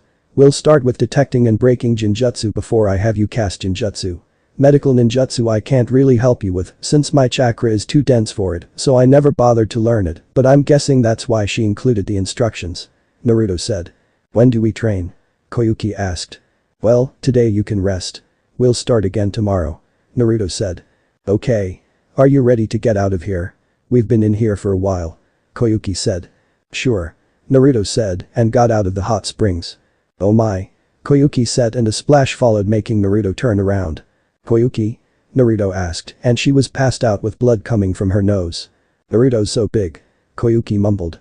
"I probably should have grabbed the towel first," Naruto said and after he was covered he grabbed Koyuki, then vanished. 3 weeks later. It was time for Naruto and Jiraiya to return to Konoha, and Koyuki wasn't happy. She was going to miss Naruto since he was basically her only friend at the moment. She was thankful for the training he gave her, and she was able to defend herself from a mid-chunin opponent, but her overall skill would make her about high chunin, since she didn't have much experience. She told Naruto she'd gain experience by fighting any would-be mercenaries that like to attack Snow Country. Her Jinjutsu and medical ninjutsu skills were pretty damn good since she had excellent chakra control. Her Taijutsu came along great and her water and lightning chakra natures were nearly mastered. She needed to work on her lightning chakra nature a bit more. Naruto was able to pick up the dress from Chiem, but she told him not to look at it until Tayuya puts it on.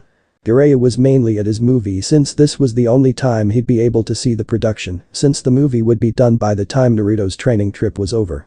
Naruto and Koyuki spent a lot of free time together cashing some people to think they were dating, but they told them they weren't. Naruto also raided Sadai's hideout and took all of the supplies he had, then gave them to the scientists for development of the generator. Right now they were waiting for the airship to be ready. Well, it was fun spending time with you, Naruto, and you as well, Lord Jiraiya. Koyuki said. Same here. Remember to keep up with your training. Naruto said and gave Koyuki a hug. I will. Sakusu said she'd help me out. Koyuki said. The director said the movie should be done in a year, so you'll be pretty busy. Jiraiya said. That's okay. Naruto helped me with my stamina during our training sessions. Koyuki said. Oh, did he now? Tell me, what exactly happened? Jiraiya asked, and Koyuki smirked. We had sex multiple times. Koyuki said, and Jiraiya passed out. Too easy. Koyuki said. Why would you tell him that? Naruto asked. Is it not the truth? Koyuki asked. No. Naruto said. So we never slept together? Koyuki asked. That was a one-time thing and you know it. Naruto said. I told you that you were the exception and I'm glad it happened. Plus, if you want to be technical, we did it about 4 times that one night. Koyuki said. I guess you're right. The time you're thinking of though, was a Jinjutsu that made you see your deepest desire. Naruto said. Oh. Well, it felt real. Koyuki said and shrugged. I'll tell him it was a Jinjutsu. Naruto said. Think he'll believe you? Koyuki asked. Yeah. He knows about my situation with Tayuya. Naruto said. If it doesn't work out between the two of you, my legs and country are always open for you. Koyuki said and Naruto sighed, making her giggle. Why must you do that? Naruto asked. Your reactions are funny. Seriously, if you ever want a change of scenery, you're welcome to move here. Tayuya can come as well. Koyuki said and gave him a hug. We'll see what happens. If you're ever in the land of fire, come to Konoha and we'll hang out. Naruto said. Of course. Koyuki said and kissed him on the cheek. Come on, pervy sage. Naruto said and dragged him into the airship. Don't forget to have Akira get on the airship. Koyuki yelled. I won't. Naruto yelled back and the airship took off. Konoha. Where is everyone? Naruto asked. It's like a ghost town here. Jiraiya said. Naruto. Is that you? Kitetsu asked. Yeah. Naruto said. Oh, thank the heavens. Izumo said. You've got to save us. Kitetsu said. Why? Naruto asked. It's Tayuya. She's been on a rampage for the past month and a half. Izumo said. Why didn't you just tell Tsunade? Jiraiya asked and they heard a crash in the distance. We did. She said if a village full of ninja can't stop a 13-year-old girl, then we suck. Kitetsu said. Did the Anbu try? Jiraiya asked. Yes, but she got her hands on Naruto's pranking kit. Kitetsu said and Jiraiya paled since he knew how dangerous that stuff was. You've got to stop her. The merchants for the festival aren't able to set up yet. Izumo said. I don't know what's in it for me. Naruto asked. We'll buy you a year's supply of ramen. Kitetsu said. Okay. Naruto said and walked away. Our savior has returned. Izumo and Kitetsu said in unison. Unbelievable. They're acting like Tsunade is on a rampage. This is nothing compared to what I've seen. Jiraiya thought. Tsunade's office. Hey, Granny Tsunade. Naruto said as he entered the room. He's never going to stop calling her that. Shizune thought. Naruto, how was your mission? Tsunade asked and gave him a hug. It was nice. Everything went smoothly and her attacker didn't even capture her this time. Naruto said. That's good. So, how strong were you able to get her? Tsunade asked. Mid-chunin. Her lack of fighting experience makes her only able to handle a low-chunin opponent though. Naruto said. That's good. Now, care to tell me why Sakusu and Akira have moved out of the village? Tsunade asked. How do you know them? Naruto asked. They come to me and Lady Tsunade for a monthly checkup. Shizune said. Right. Anyway, Sakusu is Koyuki's stunt double for the sex scenes in Pervy Sage's movie since it's actual sex, and she only wants her husband to have sex with her and see her naked. Akira is going to become Koyuki's new assistant. Naruto said. I see. Tsunade said, and a loud crash was heard in the hallway followed by yelling. The Anbu finally caught her. Shizune said. How long has it been? Tsunade asked. 2 weeks. Shizune said. Did I win the bet? Tsunade asked. I'm afraid not. You said she'd last 3 weeks before the Anbu caught her. Shizune said. Damn it. Tsunade said, and there was a knock on the door. Enter. Tsunade said, and the door opened, so Naruto jumped up to the ceiling. Get your hell hands off of me. I'll cut your hell nuts off and shove them up your asses. Do you hear me? I'll hell gut you like a fish. Tayuya yelled, kicking and screaming at the Anbu holding her. We've got her, Lady Tsunade. Bor said, and he looked like he went through a war. Good. You and your squad are dismissed. Tsunade said, and they vanished. Tayuya, calm down. Shizune said. No. The nut-licking mutt and shy stalker keep pissing me off. Add in that these stupid ninja keep mumbling shit and I'm mad. Tayuya said. What do you think Naruto would do if he saw you like this? Do you think he'd be happy you're pranking the village? Shizune asked. No. He'd be mad that I'm pranking the village without him. Tayuya said and smirked at Shizune. She got you there, Shizune. Anyway, Tayuya. I can't have you destroying the village because people pissed you off. Tsunade said. I wouldn't have to do this if Naruto was in the village. When he's around, nobody messes with me. Tayuya said, and her entire demeanor changed from angry to sad. What's the matter? Tsunade asked. This stays between us. Tayuya said. Okay. Tsunade said. I'll head over to the hospital for my patients today. Give you two some alone time. Shizune said and left, but not before looking at Naruto, who signaled for her to be quiet. So, what's going on? Tsunade asked. I miss him. Tayuya said. Naruto? Tsunade asked, and Tayuya sighed. Yes. I don't know what it is, but it's like I hate being away from him. I know he has missions to go on, but being away from him for this long is killing me inside. He's the only thing that keeps me calm and makes me feel wanted. I mean, he's the whole reason I'm alive right now. I really didn't want to catch feelings for him because I'm tough and I've always been alone, but he just broke down my barriers. I don't have to be this tough chick all the time when I'm around him. He brought back the side of me that I thought was buried away forever. Tayuya said. She's going to be a wreck when he leaves in 2 days. Tsunade thought and glanced at Naruto. Maybe I should run away. That might help me. Tayuya said. Running away doesn't help. I ran away as well and felt even worse when I was away from the one I loved. Tsunade said. I thought your lover died. Tayuya said. No. My boyfriend died. The one I've always loved was Jiraiya, and running away from everything just made me love him even more since I missed him so much. Tsunade said. The pervert. Why him? Tayuya asked. The heart wants what the heart wants. Despite his particular hobby, Jiraiya is a good man with a big heart and was always there for me. He confessed his feelings for me multiple times, and each time I would reject him harshly, but he always came back. Even when we would argue and I'd tell him that I hate him, he'd still come save me if I was in danger on a mission. No matter what happened between us, he's always had my back. Tsunade said. She had a small smile on her face, not knowing Jiraiya was outside the window or that Naruto was next to him now. They were both listening to their conversation intently and kept their presence undetectable. Would you run away from him then? Tayuya asked. I just felt like I was being forced to be with him. My little brother died and he was comforting me. That's the first time we slept together, and then it happened again when my boyfriend Dan died. Jiraiya was once again there for me, and then we had a couple of flings here and there until he asked me to be his girlfriend, and I rejected him pretty bad. Tsunade said. Would you do that? If you kept sleeping with him, it was obvious you like him. Tayuya said. I was young, stupid and blinded by the loss of my brother, as well as the man I thought I loved. Tsunade said. What did you say to him? Tayuya asked. A lot. I told him that he can never get laid if it wasn't from me because he catches feelings too quickly. I told him that he's nothing but a miserable man who would have to pay for sex his entire life. I said that he'd never be good for any woman no matter what he does, and that he should give up on trying to find love since it would never happen. I told him he was dead to me since he only came around when he wanted to have sex, and it was like he knew the days I'd said yes or no.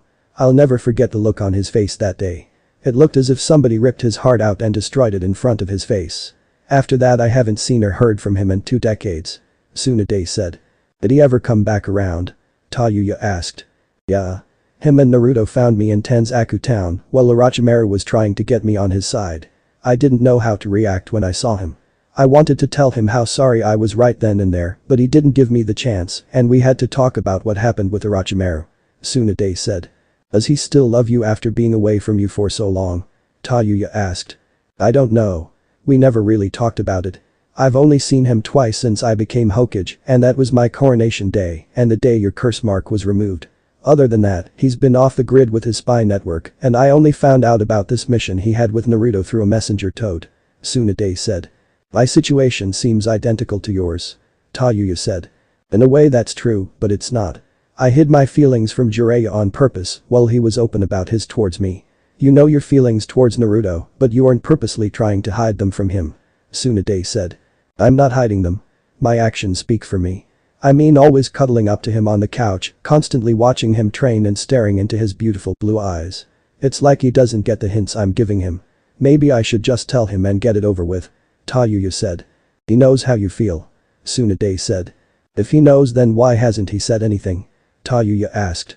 Because I told him before he left. You need to remember that feelings of actual love towards somebody like a girlfriend are new to him. He was confused before he left, and I don't know if he thought much about his feelings towards you while he was gone.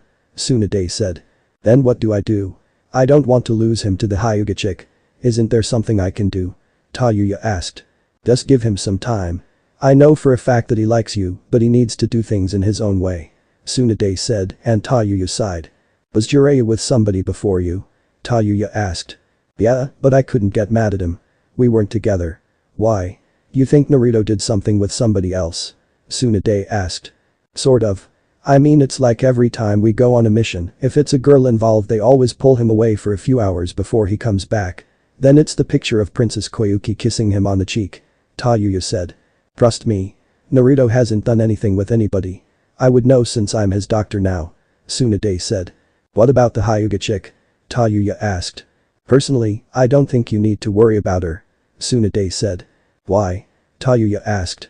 Well, Naruto barely knows she exists. I guarantee if you ask him about her that he would have to think about who she is. Tsunade said. I guess. What about the sandbit girl? Tayuya asked. Trust me. Temari and Naruto are just friends. Even when she was in the village a few months ago they only hung out as friends. Besides, I think she has a thing for Shikamaru anyway. Tsunade said. Is it true that she's his only friend? Tayuya asked. Not just her. He's friends with her brothers Gaara and Kankuro. Mainly Temari and Gaara though. Tsunade said. What about me? Tayuya asked. Naruto holds you to a status more than a friend. A few months ago he nearly fought Danzo when he said you should be used as a breeding stock for stronger shinobi. It took 2 squads of Anbu to hold him back. Tsunade said. He did that for me? Tayuya asked. Yeah. It was quite the scene. That's how I knew that he liked you more than a friend deep down. Tsunade said. I guess I'll wait for him to come back. Do you think he's gonna be happy to see me? Tayuya asked, shyly. I know he'll be happy. The two of you were practically inseparable when he was here. Tsunade said. I guess you're right. I thought you were gonna be one of those leaders who have a stick shoved up your ass, but I was wrong. You're pretty cool. Tayuya said. That's good. Now, I still have to punish you for your little stunt. Tsunade said. Yeah. I know. How many D-rank missions do I have to do? Tayuya asked. Just one. Tsunade said. Okay. Am I capturing Tora or walking the Inyazuka dogs? Tayuya asked. Neither. This mission is for tomorrow night. Tsunade said. But that's the festival. Nobody will need my help with anything. Tayuya said. I know. Tsunade said. Fine. What will my punishment be? Tayuya asked. Your punishment is to have a good time tomorrow at the festival and not get in trouble. Tsunade said. That's it? Tayuya asked. Yup. I want a report on how your night went once the festival ends. Tsunade said. Okay. Thanks big lady Tsunade. Tayuya said and left. Okay. It's up to you now, Naruto. Tsunade said and looked up but he wasn't there. Huh? I wonder where he went. Tsunade thought. Naruto. Naruto was walking around the Leaf Village and was thinking about the conversation he and Jiraiya overheard. He knew he had feelings for Tayuya after going back to the land of snow and talking to both Koyuki and Chiem. He sighed and figured he should get Tayuya a gift other than the dress. He walked to the jewelry store and walked in signaling the bell. Hello there, young man. How may I help you? The lady at the desk said. I'm looking for a gift for my friend. Naruto said. Of course. Is this a girl you'd like to be your girlfriend? The lady asked. Yes, but it needs to be a gift for tomorrow and her birthday in February. I won't be here and I know she'll be mad if I don't at least get her a gift, Naruto said. I see. Well, I have a necklace here that you can get for her. It's a heart-shaped amethyst set with 3 diamond accents beautifully framed by round tanzanites. It's crafted with 10k white gold and the pendant is further enhanced by a trio of tanzanites. The rope chain it comes with is 18 inches and fastens with a spring ring clasp. The lady said. I'll take it, but can I replace the 18-inch rope chain with a 20-inch rope chain? Naruto asked. Certainly. Would you like anything else? She asked. No. I think this is everything, Naruto said. Of course. The lady said. How much? Naruto asked. 3,000 yen. The lady said and Naruto paid without hesitation. I hope she likes it, Naruto said. She will. Oh, and Naruto. The lady said. Yeah? Naruto asked. Happy birthday, she said and smiled at him. Thank you, Naruto said and left the store. October 10th Nine Tails Festival. Tayuya was sitting in the apartment looking at all the people outside having fun and she just sighed. If Tsunade wouldn't have ordered her to go to this festival then she never would have gone. She knew today was Naruto's birthday and what happened to him every year. Speaking of Naruto, she couldn't find him at all yesterday and he didn't come home. She asked Tsunade where he was and she didn't even know where he was. She was brought out of her thoughts by the front door opening and closing. She slowly got up and pulled out a kunai before leaving her room. As soon as she was in the living room she froze when she saw the person she missed the most smiling at her. Hey there, Tayuya. Naruto said and she ran at him, then gave him a hug. Where you stupid face? I was looking for you. Why didn't you bring your base home yesterday? Tayuya asked. I had to make a stop and then I was with Pervy Sage the rest of the night, Naruto said. What were you two doing? Tayuya asked. Just talking. Nothing unusual. What are you up to? Naruto asked. I've been ordered to enjoy myself at the festival, Tayuya said. I see. Here, take this and put this on, Naruto said and tossed her a scroll. Why? Tayuya asked. Well, you're going to be my date to the festival, Naruto said. What? Tayuya asked and blushed. We're going to the festival together. Come on, we don't have much time before it ends, Naruto said. Okay. Tayuya said and quickly ran off. Finally. He's taking some initiative. Maybe I can get him to completely fall for me, Tayuya thought and a huge blush spread across her face. 30 minutes later. Tayuya was finally ready to head out and she had to admit that the dress she got from Naruto was nice. It a black A-line style kimono dress that stopped mid-thigh. It had a V-neckline that came with a wide panel trimming that crossed over to one side and was complemented with a wide obi belt. It also had oversized sleeves and the short skirt was a tailored hemline. She had on some black suede single-band, ankle-strap block heel sandals for her footwear that Shizune bought for her. She had her hair tied up in a high ponytail with strands at the sides of her face. Alright. You can do this. It's just one date, Tayuya thought. She took a deep breath and then exited her room slowly since she started to get nervous. Naruto heard her heels on the floor and when he looked up his jaw touched the ground at how beautiful she looked. Tayuya saw him and he didn't get all dressed up but she wasn't expecting him to. She noticed him staring at her and she couldn't help the blush that came across her face. What the stupid are you staring at? She asked. You look absolutely beautiful, Naruto said and walked up to her. Thank you, Tayuya said. Are you ready? Naruto asked. She nodded. Yeah, Tayuya said. Festival. Wow. It's so beautiful, Tayuya said and her eyes sparkled. It certainly is bright, Naruto said. Come on, Tayuya said and dragged him to a goldfish scooping game. Hello there. How can I help you? The booth runner said. Me and my date would like to play this game, Tayuya said. That'll be 500 yen, the booth runner said. Pay the man, Tayuya said and when Naruto went to pay, the man glared at him. Sorry. I meant 5,000 yen, the man said and Naruto smirked. 5,000 yen? Here's 500 and the other 4,500 will be the amount of times my date shoves a rusty kunai up your base if you keep it up, Naruto said. Did I say 5,000 yen? I meant that's how many goldfish are in the tank, the man said. Now that's more like it, Tayuya said. Tayuya grabbed her ipoi and began playing the game with Naruto following shortly after. As the game progressed, it became a friendly competition between the two and the loser had to do anything the winner said. If there's one thing Tayuya should have learned during her time in Konoha it should have been to never bet against Naruto Uzumaki. It was an unwritten rule in Konoha that even the people that hated him never went against. Tayuya wanted to see who could scoop up the most fish and she lost horribly. She managed to scoop up 78 fish until the paper on her poi broke and Naruto managed to scoop up 192 fish. Even though she lost, Tayuya was smiling the entire time. Naruto couldn't take his eyes off of her smile and his heart would skip a beat whenever she looked at him. Once they were done they returned the fish since they knew the fish would just die. "So, where to next?" Naruto asked and Tayuya looked around. "That one," Tayuya said and dragged Naruto to the ring toss booth. "How many tries do you each want?" the lady asked. "10 tries each," Naruto said. "Okay. That'll be 1,000 yen," she said and Tayuya pulled out some money, but Naruto stopped her. "I asked you out, remember? I'm paying for everything," Naruto said and Tayuya smiled and kissed him on the cheek. "Such a lovely young couple," the lady said as Naruto paid her. "We're not a couple," Tayuya said. "Sweetie, I've been around for a while. You two are a couple even if you don't know it," the lady said and handed them 20 rings. "These aren't weighed properly," Tayuya said. "Exactly. This is a ninja village and if I used standard rings then I'd go out of business. This way nobody has an advantage," the lady said. "Makes sense," Naruto said. They began the game with Naruto trying to get the all-you-can-eat for a day ticket from Ichiraku Ramen and Tayuya trying to win the shiny flute. The lady was right when she said nobody would have an advantage. Every time they threw a ring at the prize they wanted, it was so unbalanced that it would go off course or simply fall before hitting the target. Naruto would go on to spend 10,000 yen on this game and only Tayuya won her flute. They walked away from the game and Tayuya said she needed to use the bathroom but she went back to the game and won Naruto the ramen ticket. She would give it to him later. "What's next?" Naruto asked. "We've been walking around for a while now. Can we grab some food and sit on the Hokage monument?" Tayuya asked. "Sure," Naruto said and grabbed her hand. As they were walking through the crowd, Naruto sensed 3 people following them and knew who 2 of them were. It was Ino and Sakura, but the third one was farther back and he didn't recognize the chakra. They went to multiple food stands and grabbed as much food as they possibly could. One thing they both had in common was that they could eat a lot of food.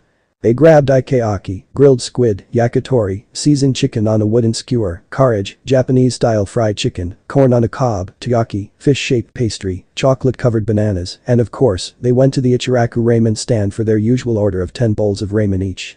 As they were walking Tayuya started to complain about her feet hurting, so Naruto sealed away their food and carried her bridal style. She wrapped her arms around his neck and laid her head on his chest. As they were walking, Naruto felt his followers' chakra signature get closer and closer to them, which meant that they were running towards him. Tayuya wasn't really paying attention since she was busy listening to Naruto's heartbeat. "Naruto!" Sakura and Ino yelled. "Great. It's the annoying pink banshee and the prissy blonde slut," Tayuya mumbled and Naruto snickered. "What?" Naruto asked. "What are you doing?" Ino asked. "Trying to enjoy my night," Naruto said. "Why are you with her?" "She's the reason Sasuke left the village," Sakura said. "I'm with her because she's my date and for the millionth time, Sasuke left the village on his own," Naruto said. "She's your date. What about me?" Sakura asked. "What about you? I don't like you and I never really did," Naruto said. "Wait. I've never seen a dress like that before. Where's it from?" Ino asked. "None of your business. Can you 2 sluts leave us alone? We're on a date," Tayuya said and blushed. "No," Sakura yelled. "Will you just leave us alone?" Naruto asked. "No. This outsider doesn't belong here," Sakura said and Tayuya just placed them under a genjutsu. "There. Now, let's go," Tayuya said and Naruto vanished. Hokage Monument. "I can't believe I've never been up here before. The village looks so beautiful," Tayuya said and put her head on Naruto's shoulder. "I know. It's a good spot to hang out at if you ever need to clear your mind," Naruto said. "I'm guessing this is where you spent most of your days before becoming a ninja," Tayuya said. "Yeah. Sitting on top of the 4th Hokage's head always brought me peace for some reason," Naruto said and Tayuya decided to switch topics. "Tsunade told me you know about my feelings towards you," Tayuya said. "I do, but I didn't find out until right before I left for that mission with Pervy Sage," Naruto said. "How do you feel about me?" Tayuya asked. "I feel the same. I was thinking about it a lot during my mission and whenever I would describe you to somebody, I would feel my heartbeat faster and a smile would come onto my face," Naruto said. "Tsunade told me about what you did for me against Danzo," Tayuya said. "I know. Me and Pervy Sage were listening to the conversation outside the window," Naruto said. "Would you go so far for me against someone like him?" Tayuya asked. "Because you meant a lot to me. You were my only friend in the village and I didn't want to lose you," Naruto said and she smiled. "So, what are we gonna do now?" Tayuya asked. "I don't know. It's complicated on my end," Naruto said. "You like someone else, don't you?" Tayuya asked. "No. I'm leaving tomorrow with Pervy Sage," Naruto said. "Oh. So, you have another S-rank mission. That's not bad. That's about a month or two. I can live with it, I guess," Tayuya said. "It's not really a mission. I'll be gone for a while," Naruto said. "How long is a while?" Tayuya asked, and Naruto sighed. "I'll be gone for nearly 3 years," Naruto said. "What? Why?" Tayuya yelled. "I'm going on a training trip to prepare for the Akatsuki. Pervy Sage found out that they'll start their actual plans in 2.5 years, but hopefully with my trip being delayed until now they can delay their plans as well," Naruto said. "I want to come with you," Tayuya said. "No. I can't have any distractions on this trip. No offense, but you'll distract me from training as hard as I need to.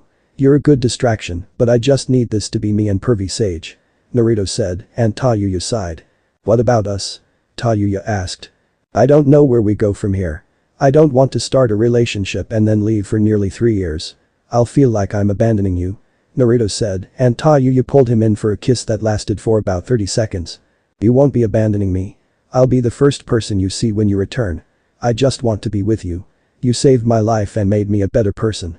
I love you and I don't want anyone else to be able to call me their girlfriend. You changed me and brought back the sweet loving side of me I locked away. When I'm around you I don't have to be the tough bitch all that broke down all of my barriers without even trying, and people have been trying to break me for years.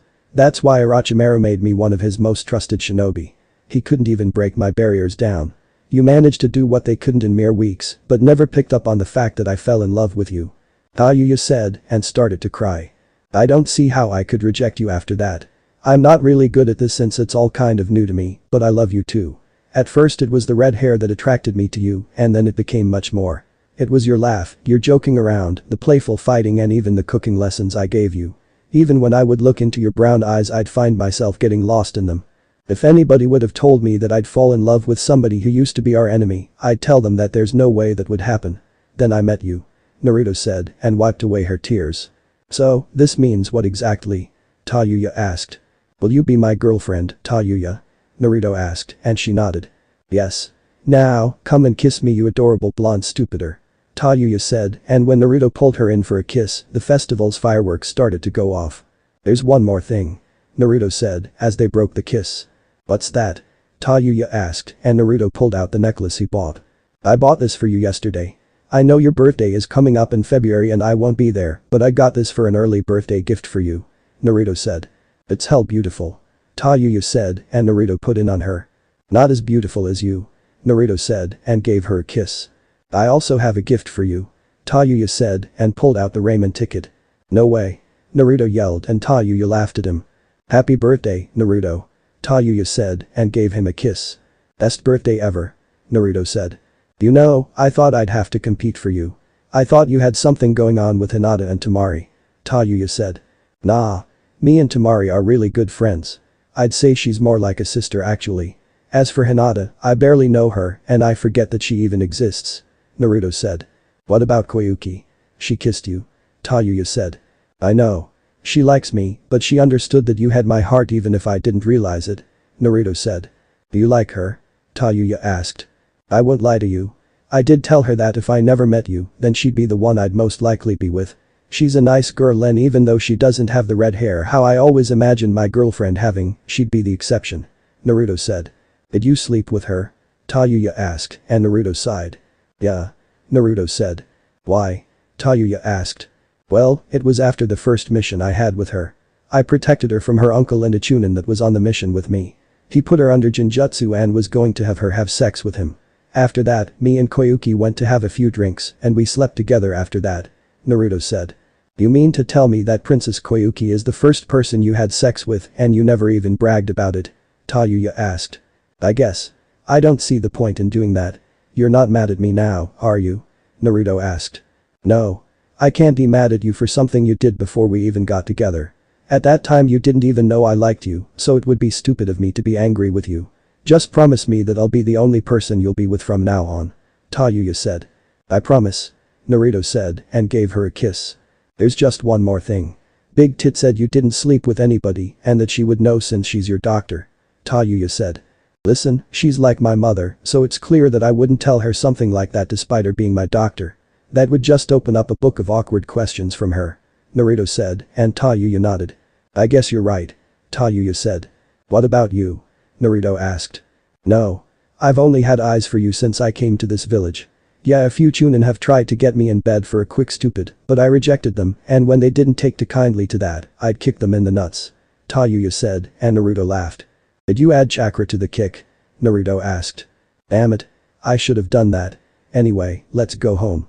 Since you're leaving tomorrow, I think it's only fair that I cuddle with you tonight. Tayuya said. Sure. Naruto said. Make sure you activate the barrier in our apartment. I don't want any sound interrupting my quiet time. Tayuya said, and Naruto picked her up and vanished. Next day. Do you have everything? Tsunade asked.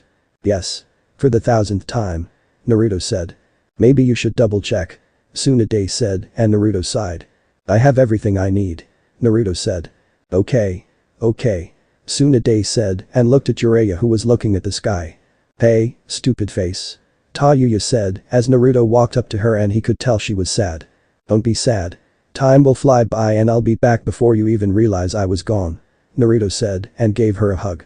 Don't you hell forget about me. Tayuya said. I won't. I'll try to send you messages, but I make no promises. Naruto said.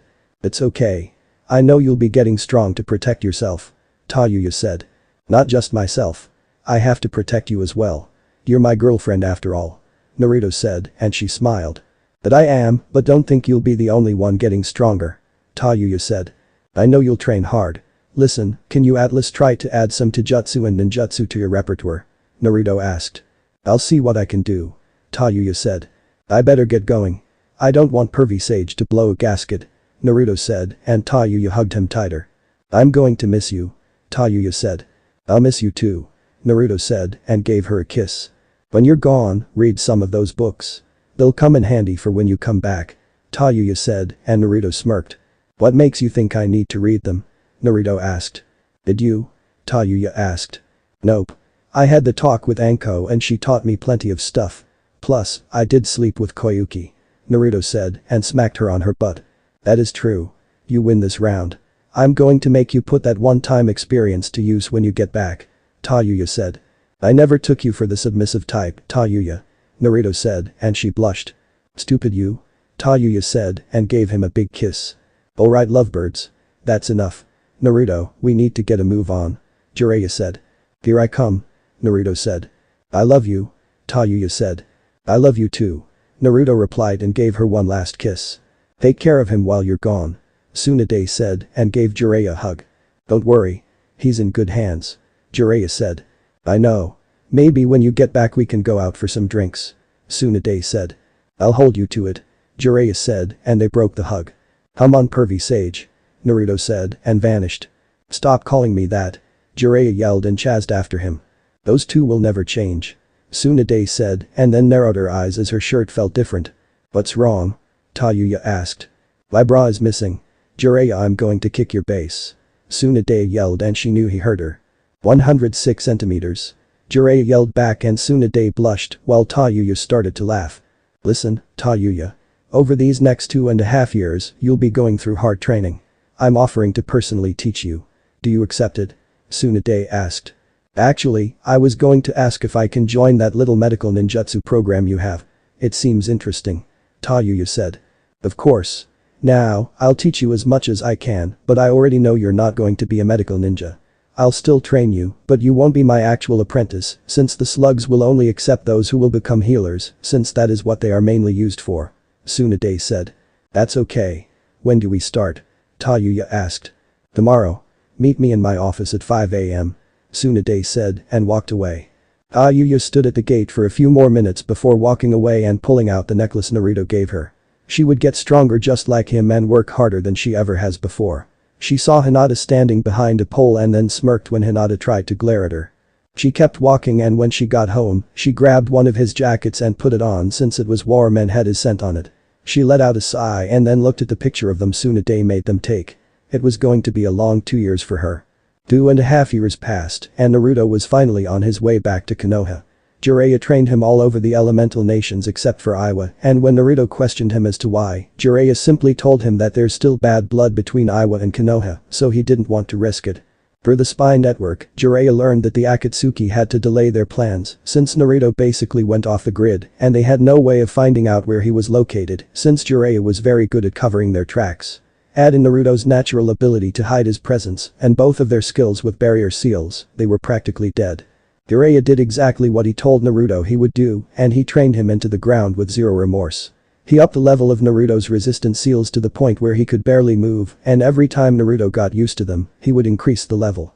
Naruto asked Jiraiya to give him an actual spar going all out and Naruto quickly learned why Jiraiya was one of the legendary Sannin.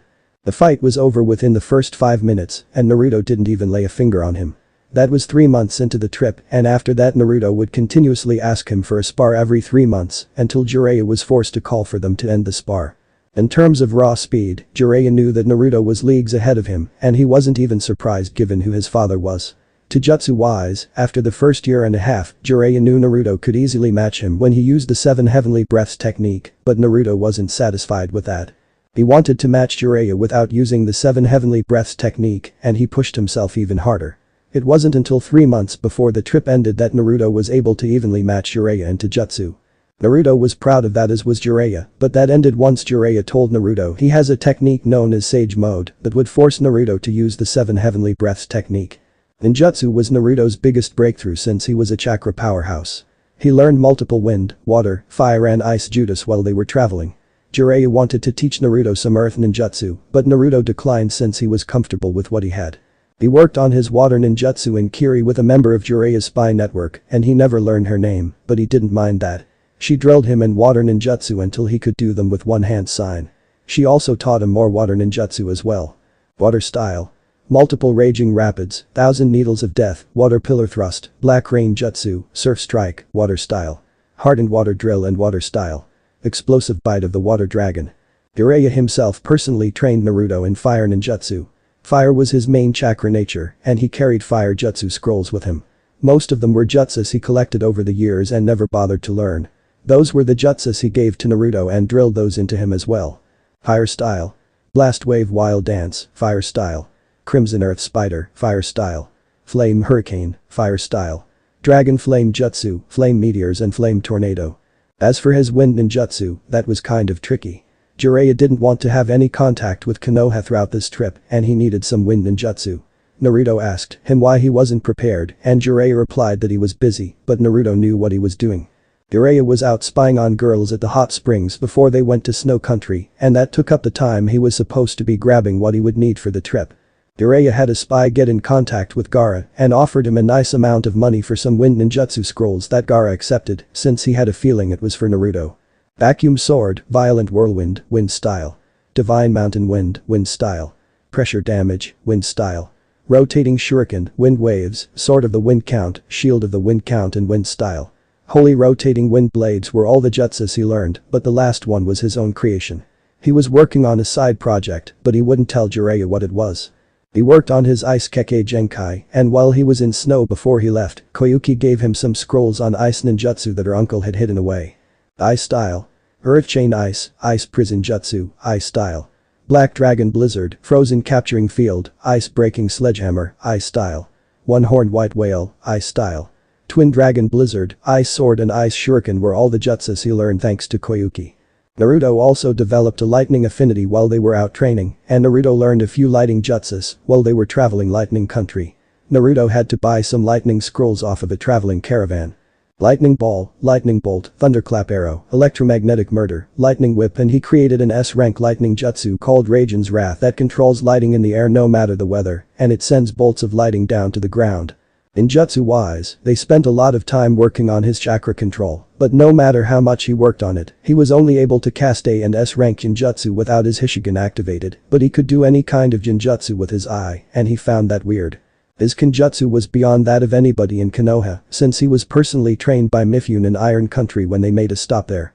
Iron Country was the perfect place for Naruto to practice his Ice Kekkei Genkai, since there was snow on the ground at the time he was there. His Fuinjutsu easily surpassed Jiraiya's skills, but with him being in Uzumaki, they already knew that was going to happen. Jiraiya knew he had training complete and was strong, but he still needed more field experience. For the last 3 months of the training trip, Jiraiya had Naruto go out and fight high-class rogue ninja to sharpen his skills in battle. Jiraiya had him go out in disguise and capture or kill a missing ninja. Since Naruto would use a different disguise every time, they were unable to put him in the bingo book and create a bounty for him. Jiraiya also got Naruto into the habit of meditating and remaining still. Jiraiya told him that when the toads decide to train him, this would come in handy, and Naruto didn't complain.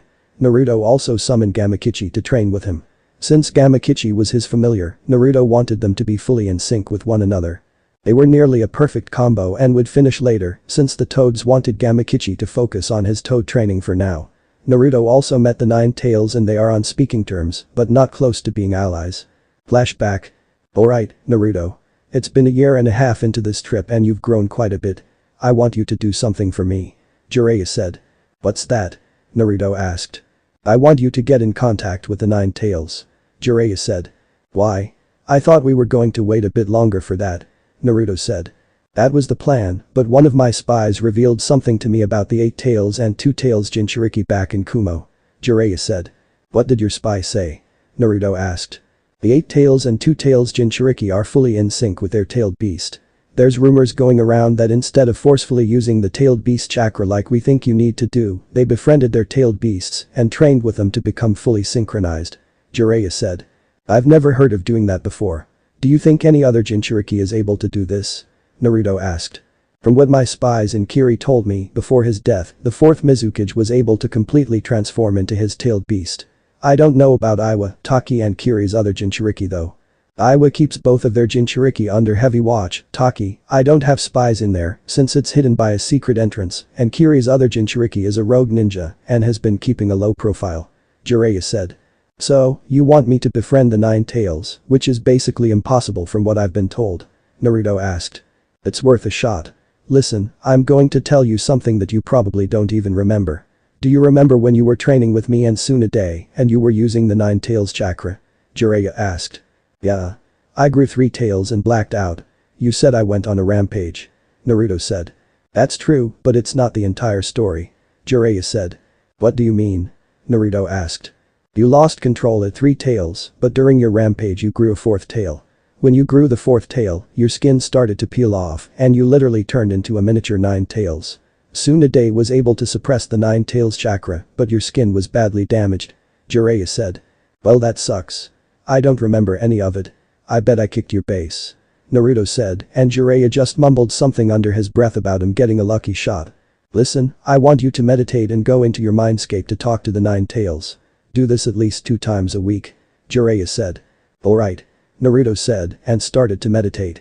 Mindscape. Man, this place is a dump. I can't believe my actual mind looks like this. Naruto thought as he walked up to the cage containing the 9 Tails. Yo, 9 Tails. Naruto said, and the 9 Tails roared. You disgusting human. Come here and let me rip your flesh from your bones. The 9 Tails yelled. If that's the case then I'll stay where I'm at. What's your deal anyway? Naruto asked. I hate all humans. The 9 Tails growled. Even me? Naruto asked. Especially you. The 9 Tails said. Why? I didn't do anything to you. Actually, this is the first time I've even met you. Naruto said. I hate you the most because I'm sealed inside of you. The 9 Tails said. What? That doesn't even make any sense. I was a damn baby. You can't blame me for that. Naruto said. What the hell do you want? The 9 Tails asked. I just want to talk. Naruto said. No. You humans are all the same. You only capture us to be used for your wars and to quench your thirst for power. The 9 Tails said. That's not why I'm here. I just wanted to know if you want to be my friend. Naruto said. I will never be friends with a human. However, you do have a minuscule amount of my respect for defeating Shukaku. I always hated that stupid raccoon. The 9 Tails said. How do you know about that? Naruto asked. I'm inside your mind. I can see your memories. My favorite is the one with you getting your base kicked by your perverted teacher. The 9 Tails said. Of course it is. Look, I really did come here to be friends. Naruto said. No. The 9 Tails said and roared, forcing Naruto out of his mind. Real world. Well, that was rude. Naruto said. What happened? Jiraiya asked. The 9 Tails kicked me out of my own mind. Naruto said. Did you befriend it? Jiraiya asked. No, but he said I have a minuscule amount of his respect. Naruto said. Why? Naruto asked. Because I defeated Shukaku. Naruto said. I see. It's not much, but it's a start. Jiraiya said. Flashback end. Naruto kept talking to the Nine Tails for the remainder of the trip and they became somewhat friends, but the Nine Tails wasn't ready to completely trust Naruto. Naruto figured the Nine Tails had a name, but refused to tell him, and Naruto was okay with that. Naruto also thanked the Nine Tails for healing him when he was a kid, but the Nine Tails said he didn't have a choice, thanks to the seal Naruto has. Naruto had quite the growth spurt during this training trip, and it was thanks to Jiraiya putting him on an even more strict diet since he wasn't around Ramen. He no longer stood at 5'2". He was now 6'2" and put on more muscle, but he didn't have a bulky muscle build. He has more of a lean type of body. He grew his hair out a bit and he looked exactly like the fourth Hokage. All of his baby fat was gone from his face, so he had a more defined jawline now. Hey, pervy sage. Naruto said, and Jiraiya sighed. What is it? Jiraiya asked. Do you think Tayuya met somebody else while I was gone? Naruto asked. I doubt it. I saw how inseparable you two were before we left and I noticed she's opened up to you. You've also changed because of her. You were vocal before, but now it's like you don't even have a filter. Jiraiya said. Did Granny Tsunade change you? Naruto asked. She changed me in a good and bad way. Jiraiya said. How? Naruto asked. Despite me being a pervert, I was actually not naughty before my first time with Tsunade. Yeah, I would peek at the bathhouses, but that was just a hobby. I told myself that Tsunade would be the only woman I would sleep with. We messed around a few times and we were actually each other's first. She started to date Dan and I was happy for her. After Dan died and she blew up at me, that's when I really started sleeping around with multiple women and drinking a lot. Sometimes I would have to pay and sometimes they would just throw themselves at me. Jiraiya said. That doesn't sound like changing you for the better. Naruto said. That was the bad part. She changed me for the better because it made me focus more on my goal in life. Before me and Tsunade got together, I was just a ninja for the hell of it. She told me her dream to become the world's greatest medic and that's when I decided I would change the world. Jiraiya said. What do you mean change the world? Naruto asked. There's too much hate in this shinobi world of ours. My dream is a world where everyone can cooperate and get along with one another. I've fought in 2 of the 3 great shinobi wars and it's not a pretty sight. Senseless fighting just to prove what village is stronger. Things like that are tearing the world apart and I fear with the Akatsuki hunting tailed beasts, they'll start another war. All of this is pointless and we should be trying to set a good example for future generations. A lot of people think it's silly, but that's an honest dream of mine. My books may be for perverts, but at least they aren't killing each other. I gave them something to bond over. Jiraiya said. I wouldn't mind a world with no violence. The first 11 or 12 years of my life was surrounded by violence from the people in my own village. Naruto said. What is your dream? Jiraiya asked. Don't get me wrong, I still want to become Hokage, but I have a different dream as well. Naruto said, and now Jiraiya was intrigued. Well, this may seem stupid, but I want the tailed beasts to have their freedom again. I know me and the 9 tails can't be separated thanks to our lives being intertwined because of the death god, but sealing them away against their will isn't a good thing. Naruto said, surprising both Jiraiya and the 9 tails. Would you make that your dream? Jiraiya asked. I don't know. Ever since the first time I talked with the 9 tails, I've been having a weird thought in my head. Naruto said. Weird how? Jiraiya asked. Okay. So, you know how the tailed beasts have been around for like thousands of years, right? Naruto asked. Yeah. Jiraiya said. Doesn't it seem odd that there's never been any incidents in history of them attacking or causing destruction? I have a feeling that they've been out here for a higher purpose. I don't know the complete history, but I don't think the tailed beasts started attacking humans until we started sealing them away. Doesn't that make us as much of a monster or demon as we call them? Naruto asked. You bring up valid points, but you thought of all this just from one talk with the 9 tails? Jiraiya asked. Yeah. He also slipped up and told me Hashirama Senju was responsible for the sealing of the tailed beasts. I like Hashirama as much as the next guy, but he was wrong for capturing the tailed beasts and giving them away like he owned them. We're kind of fixing his mistakes when you look at it, since all of these wars have been about power, and the Jinchuriki are always used as weapons of war. Naruto said. So, there's just one thing. You can't extract a tailed beast without killing the host. Jiraiya said. That's not true. I think that's only if you remove it quickly. I think if I came up with a seal to remove the tailed beast, then they can live. The only problem is I would need one seal to remove the tailed beast, but heal them as well while the tailed beast is being removed. Naruto said. The removing part should be easy for you, but the healing part you should talk to Tsunade about since she's the world's greatest medic," Jiraiya said. "She does have skills in Fuinjutsu as well." "Thanks, pervy sage," Naruto said, and Jiraiya sighed. "We were having a great conversation and he still calls me that. There's no respect," Jiraiya thought. "Alright, listen up.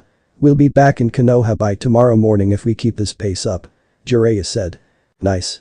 Don't forget that Granny Tsunade asked you out on a date when you get back," Naruto said. "Oh, trust me. I haven't," Jiraiya said and pulled out the bra he stole from her. "I hope you washed that thing," Naruto said. "Shut up," Jiraiya said. "Humped your mindscape," the Nine-Tails said. "What for?" Naruto asked. "We need to talk," the Nine-Tails said. "Fine," Naruto thought. "Mindscape? What is it?" Naruto asked. "Your dream. If you really wish to free the other 8-tailed beasts, then you should know the truth about the tailed beasts," the Nine-Tails said. "What do you mean by the truth?" Naruto asked. "Exactly that. Do you know who the Sage of Six Paths is?" the Nine-Tails asked. "I've heard of him," Naruto said. "That's good enough. Long before the founding of the Hidden Villages, the Sage of Six Paths saved the world by sealing the 10 tails into his body, becoming its Jinchuriki. Some time later, the sage was inspired by his youngest son, Asura, to use his creation of all things ability to divide the 10 tails chakra into 9 living entities, what would become the tailed beasts," the Nine-Tails said. "So, he's basically like your father then?" Naruto asked. "Yes. The sage named us tailed beasts and explained to us that a link existed between us despite their separation. He also foretold of a day when we would be brought together again, though not as we were, and that at that time someone would emerge to show them what true power is," the Nine-Tails said. "True power," Naruto said and thought about his conversation when he first met Haku. "We tailed beasts were originally created not only to prevent the 10 tails resurrection, but also to maintain balance and peace," the Nine-Tails said. "So I was right when I said that you were here for a higher purpose," Naruto said. "Yes. Now, I've already told you about what Hashirama did so I don't need to repeat myself for that. Now, over the centuries, humanity failed to recognize us tailed beasts as sentient individuals, instead seeing us only as monsters, demons, or mindless beasts worthy of fear and disdain. Because of our immense power, we were sought out by humans and used as weapons in times of war," the Nine-Tails said. "Am I the first person you were sealed in?" Naruto asked. "No. I was sealed away twice before you. Coincidentally it was always in Uzumaki that I was sealed into, since they're the only people who can handle my chakra," the Nine-Tails said. "Who else were you sealed inside of?" Naruto asked. "Mito Uzumaki and Kushina Uzumaki," the Nine-Tails said. "My mom was a Jinchuriki?" Naruto asked. "Yes. Kushina, like yourself, was basically forced into becoming a Jinchuriki. She was brought here all the way from Yuzushiogakure to become my second container since Mito Uzumaki was dying. Instead of letting Kushina judge me in her own way, Mito brainwashed your mother into thinking I was a rampaging beast, and like Mito, your mother also treated me like shit. They both had me chained up to some kind of lava rock in their seal, with stakes going through each of my tails, hands and chest. Mito and Hashirama knew I was being controlled when I attacked the first time, but they were scared of my power and sealed me away after I was recovering from the Jinjutsu I was placed under," the Nine-Tails said. "It's hard to believe that my mom would treat you like that. From what I was told, my mother was a loving and caring person," Naruto said. "The humans, yes. To tailed beasts she treated me like everyone else," the Nine-Tails said. "Who controlled you?" Naruto asked. "Madara Uchiha.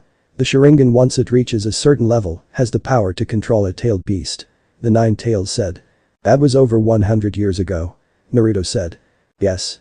That one act caused humans to treat us like they currently do, and we need to get back to our true purpose of maintaining peace and balance," the Nine-Tails said. "How do you plan on doing that?" Naruto asked. "I have my ways," the Nine-Tails said and went to sleep. "The hell does that mean?" Naruto said and left his mindscape. "Real world. I'm guessing the Nine-Tails wanted to talk to you again," Jiraiya said. "Yeah," Naruto said. "Any progress between you two?" Jiraiya asked. "I'm not really sure, but he's a lot more talkative," Naruto said. "That's better than what it was when you first talked to him. Now, let's get some sleep. We should be in Konoha a few hours after we wake up," Jiraiya said.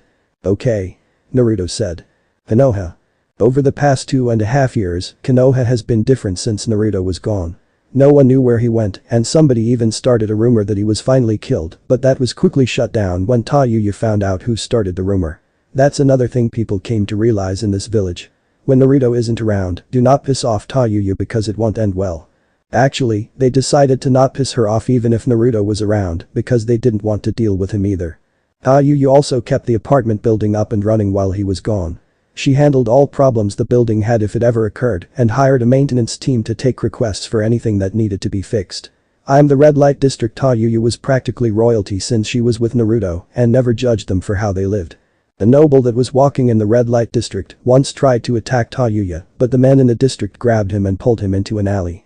They gave him the worst beating of his life and escorted Tayuya back to her apartment before going about their business. Tayuya grew up a lot over the years and she quickly became one of the most desired women in the village. Tayuya now wore a white V-neck half shirt that showed off her cleavage, which grew from a B cup to nearly the size of Tsunade's, give or take a few centimeters. She wore mesh underneath that went to her thighs and a red skirt that she wore some spandex underneath. She wore the same open-toed strap black sandals with a heel as Tsunade, and she would sometimes wear a blue haori with her outfit. To top the outfit off, she wore the necklace Naruto gave her before he left the village. Due to her eating and having a healthier lifestyle, her hair was now a vibrant red color instead of the dull red it was before. Out of the entire Rookie 9 that she was a part of now, she was easily the most beautiful of all the girls, and she constantly rejected everybody that asked her out on a date. While she still had her temper, she matured a lot and didn't curse as much as she used to. Her training with Tsunade paid off over the years, and if she wanted to become a medical ninja, then she would have been her apprentice, but Tayuya declined when Tsunade actually offered her the position. She actually listened to Naruto when he told her to add some ninjutsu and taijutsu to her repertoire. Her genjutsu was still her strong point and she no longer used the flute since she could whistle in different tunes to activate her genjutsu. Her genjutsu was already Chunin level before, but thanks to her training with Kurenai, it was now Anbu level. Her taijutsu was mid-jonin thanks to her training with Anko and Tsunade. Ninjutsu was her biggest surprise since she had two chakra natures earth and fire. Tsunade personally trained her with her earth chakra nature and trained her using her fire chakra nature. All around she was a mid-jonin level shinobi and was somewhat patiently waiting to get promoted to jonin. She was friends with the majority of the Rookie 9 and they were shocked when she told them that she's dating Naruto. The only ones who weren't really shocked were Sakura and Ino since they saw them at the festival. The only ones that she didn't get along with were Hinata, Kiba, Shikamaru, Choji and Niji, but she suspected Hinata had something to do with that. Sakura and Ino personally pulled Tayuya to the side and apologized for how they treated her during her first few months in Konoha. They explained their feelings towards Sasuke at the time and why they were acting like total bitches towards her and Naruto. It took some time, but Tayuya eventually forgave them and then she was dragged shopping with Ino. Needless to say, Naruto doesn't have much space in his apartment anymore and Tayuya didn't realize how fun shopping was. Ten got along with Tayuya just fine, but they didn't really see each other, but when they did see each other and didn't have anything planned, they would hang out. Rock Lee was a different story. Tayuya didn't hate him, but she didn't like him either, and that was due to his loud talking and eccentric ways. She would just tune him out whenever he started talking. Shino was quiet, but Tayuya knew he didn't have a problem with her. Kiba and Hinata were like her worst enemies in Konoha. Kiba still treated her like an outsider and threatened her a lot, which resulted in her placing him under a very strong genjutsu that he couldn't break out of. Add in the fact that she grew up quite nicely and Kiba would try to get her in bed just to do it, but she put him in a coma every time he did that. Hinata was probably the worst since nobody really believed her. To everyone else Hinata was quiet and shy still, but when it was her and Tayuya alone, she was the complete opposite. Once Hinata hit her growth spurt, she'd look at Tayuya and smirk at her while puffing her chest out, making Tayuya grit her teeth. However, that all changed once Tayuya hit her growth spurt and her chest was even bigger than Hinata's, which pissed Hinata off. When they took the Chunin exams again, they had to fight each other and it was not a pretty sight. Tayuya nearly killed Hinata, but the match was stopped when Hinata couldn't continue. Needless to say, Tsunade kept them far away from each other and if Tayuya was sent on a mission that required the Byakugan, Tsunade would send her with Niji or any other Hyuga. Right now, Tayuya was sitting in Tsunade's office talking to her and Shizune. "So, how was your last round to the hospital?" Tsunade asked. "It was good. I don't know why you keep sending me there. I'm not a medical ninja," Tayuya said. "True, but with me having to fire so many of the staff due to their records, I need some help. The civilians should be done and ready by next week," Tsunade said. "Well, can they hurry up? The payload free comes in halfway through my shift to start hers," Tayuya said. "I don't understand why Hinata doesn't like you," Shizune said. "It's because I have Naruto and she doesn't. It's not my fault we fell for each other. She's known him for like 12 years now and she never even tried to get to know him," Tayuya said. You know, I'm amazed at how much you've changed since you became a Konoha ninja. Shizune said. I'm not. We know why she changed. Tsunade said. Yeah. My lovable blue-eyed stupid face of a boyfriend. Tayuya said and had a smile on his face. Do you miss him? Shizune asked. Does she miss the pervert? Tayuya asked. Fair point. Shizune said. When the hell are they coming back? I thought they were supposed to be here last week. Tayuya said. They were. I don't know what's taking them so long. I'll give them until the end of tomorrow before I send 2 squads of Anbu to go look for them. Tsunade said. What if something happened? Tayuya asked. I doubt it. The Akatsuki don't know where they are and Naruto was basically a jonin when he left. Add in somebody like Jiraiya who is even stronger than I am. If he actually trained Naruto like he said he would, then I doubt anybody would stand a chance against the 2 of them. Tsunade said and pulled out a bottle of sake. He needs to hurry the stupid up. Tayuya said. I'll let that one slide. Tsunade said. Sorry. Now, on to important matters. Tayuya said. What important matters? Tsunade asked. Why haven't I been promoted to jonin? I think that I have earned my promotion and you can't tell me otherwise. Tayuya said as she crossed her arms and tilted her head upwards. The fact that she doesn't even realize she acts like Naruto sometimes is astounding. Shizune thought. I thought I already made you a jonin. Tsunade said. That was Shikamaru and Niji. Tayuya said. I remember now. I sent an Anbu to come get you, but you weren't answering the door. What were you doing? Tsunade asked. I was busy. Tayuya said and had a blush on her face. I see. Shizune, hand me Tayuya's mission file. Tsunade said. Of course. Shizune said and handed her the file. Let's see. Tayuya. 3D rank missions, 15 C rank missions, 10 B rank missions and 3 A rank missions. Not bad. You have a few write-ups, but those were from your missions with Team 8 and you haven't had one since. Jinjutsu is Anbu level, Taijutsu is mid-jonin level, and Ninjutsu is also mid-jonin level. It says here that you possibly have a Kekkei Genkai. Tsunade said. Really? Tayuya asked. That's right. Mei Terumi, the new Mizukage, saw you training when she was here to discuss a treaty between Kiri and Konoha. She suspects that you may be able to use the lava Kekkei Genkai. She said once you were done training she saw signs of lava being used and if that were the case she left behind some jutsus for you to learn. Shizune said. Why didn't I know about this? Tsunade asked. You were drunk when I told you and you had me put it down in her file. Shizune said. That's probably why I don't remember. Anyway, let's check it out. Tsunade said and gave Tayuya some chakra paper. How will I be able to use lava if I don't have anybody to train me? Tayuya asked. I'll train you. You have complete control over your earth and fire chakra natures, so you just have to combine them. I know how to combine chakra natures, so I'll be able to help you. Tsunade said. Alright. Tayuya said. Tayuya channeled some chakra into the paper and the results were shocking to say the least.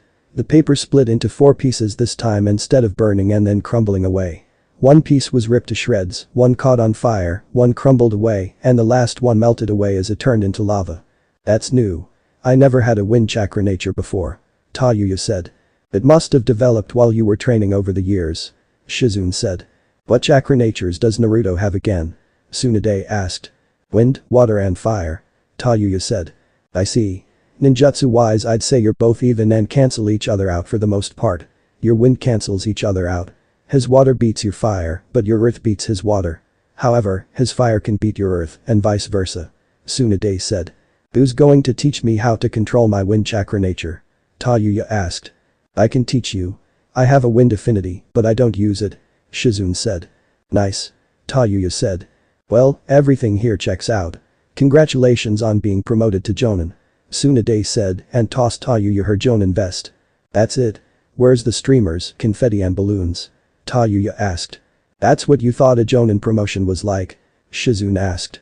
Well, yeah. Tayuya said. Well, it's not. Tsunade said. I'd rather get demoted then. At least when I won the Chunin exams it was a huge celebration. Tayuya said. That's because it's an event. This isn't an event. Tsunade said. Can you demote me to Genin so I can take the Chunin exams over? Tayuya asked. No. Besides, what would Naruto think if you got demoted? Tsunade asked and smirked when Tayuya sighed. He'd be disappointed. Tayuya mumbled. Exactly. Tsunade said. I hate it when you use Naruto against me. It's not fair. Tayuya said. Yeah. I know. Tsunade said.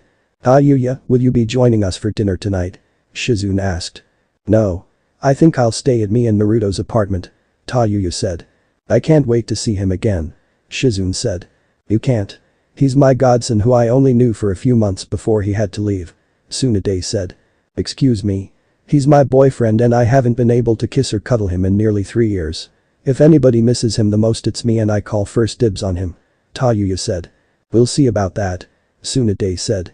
What makes you think he's going to want to see you first? Tayuya asked. I'm his godmother and a member of the Uzumaki clan. What makes you think he'll want to see you first? Tsunade asked. I'm his girlfriend and he can't make out with you. Tayuya said. How about a bet? Tsunade asked. Name your terms. Tayuya said. Jiraiya will send word when they're about to be in the village. Me and you will be in the office. Whoever he wants to see first is the winner. If you lose, then you have to take Team Abisu on a C-rank mission of my choosing. Tsunade said, and Tayuya shivered. Fine. If you lose, then you have to wear the spandex outfit from the 2 green beans and run through Konoha while yelling about your flames of youth. Tayuya said, and Tsunade shivered. Deal. Tsunade said, and they shook on it as a messenger toad appeared. Lady Tsunade, Lady Tayuya, Shizune. Jiraiya and Naruto will be in the village sometime tomorrow morning. The toad said. Thank you. Tsunade said, and the toad left. Looks like we'll find out tomorrow. Tayuya said. Looks like we do. Shizune, you're the witness just in case she tries to back out. Tsunade said, and Shizune sighed. Of course, Mladdie. Shizune said. Next day. Naruto and Jiraiya were walking up to the Konoha gate silently enjoying the walk. They knew they were supposed to be back last week, but they just decided to relax a bit more. They just decided to tell Tsunade that they trained for a bit longer and Jiraiya needed to meet up with somebody from his spy network. Meanwhile, Tsunade and Tayuya were both in the office glaring at the door as if trying to summon Naruto into the office. They've been in the office before the sun came up and Shizune was forced to bring them some food since neither of them ate. Where the stupid is he? Tayuya yelled. What's the matter? Scared to lose? Tsunade asked. Please. Tayuya scoffed. Hey. Why is everybody staring at the door? Jiraiya asked as he came through the window. Jiraiya. Tsunade said and nearly gave him a hug, but she stopped. Where the stupid is Naruto? Tayuya yelled and Jiraiya shrunk away from her. Well, his ramen ticket is still good and he said the Ichirikas would be the first people he saw when he returns. Jiraiya said. He chose them over me. Tayuya said and her eye twitched. He chose food over family. Tsunade said and then Naruto came in the office followed by 12 shadow clones carrying ramen. Oh, my dear Ramen. I've missed you so much. Naruto said. Ahem. Tayuya said and Naruto looked up. Hey, Tayuya. Whoa. Naruto said and his jaw dropped. What? Tayuya asked. Why you're even more beautiful than the last time I saw you. Naruto said. Thanks. Tayuya said and Naruto took a closer look at her. 104, 60, 98. Naruto said and gave Tayuya a kiss that made her melt. I know I've said this before but you make me so proud, Naruto. Jiraiya said, crying and I'm tears. I've kind of hit a growth spurt. Do you like it? Tayuya asked and rubbed the back of her head while doing the infamous Naruto Uzumaki nervous grin. Of course. Even if you wouldn't have grown like this I'd still like it. Naruto said. What about me? Tsunade asked. You're still 106 centimeters. I don't think they're getting any bigger than that. Jiraiya said. Shut up. That's not what I meant. Give me a hug, Naruto. Tsunade said and Naruto gave her a hug as well. I guess the bet is over with. Shizune said as Naruto gave her a hug as well. What bet? Naruto asked. They made a bet that they'll each be the first person you'd want to see, but neither of them won or lost. Shizune said. Alright, Jiraiya. How strong is he? Tsunade asked. Honestly, he's nearly as strong as me. Jiraiya said. No. Seriously. How strong is he? Tsunade asked. I'm serious. He has the skills and field experience to back it up. There's not a Jonin or Anbu in the village who can beat him. I said I would train him seriously and that's what I did. Jiraiya said. Naruto, guess what? Tayuya said. What? Naruto asked. I have the Lava Kekkei Genkai and a Wind Chakra nature. Tayuya said. That's awesome. I can tell you've gotten way stronger since I've been gone. Naruto said. Naruto, I want to test your skills. I'm not doubting Jiraiya, but I want to be sure. I already have an opponent picked out for you. Actually, he requested this whenever you came back to the village. Tsunade said. Who is it? Naruto asked and there was a knock on her door. Come in. Tsunade said, and the door opened revealing Shikamaru and Temari. Naruto. Temari said and pulled him into a hug. Hey Temari. How have you been? Naruto asked. I'm great. Where have you been? You just disappeared for nearly 3 years. Temari said. I'm great. I was out training with Pervy Sage. Naruto said. I'll say. You're no longer a shrimp. You've grown and you've become even more handsome. Temari said. Shrimp. I'll have you know that I was taller than you by an inch before I left. As for my good looks, I guess I was always a good-looking guy. Naruto said, and Temari smirked. You sure were.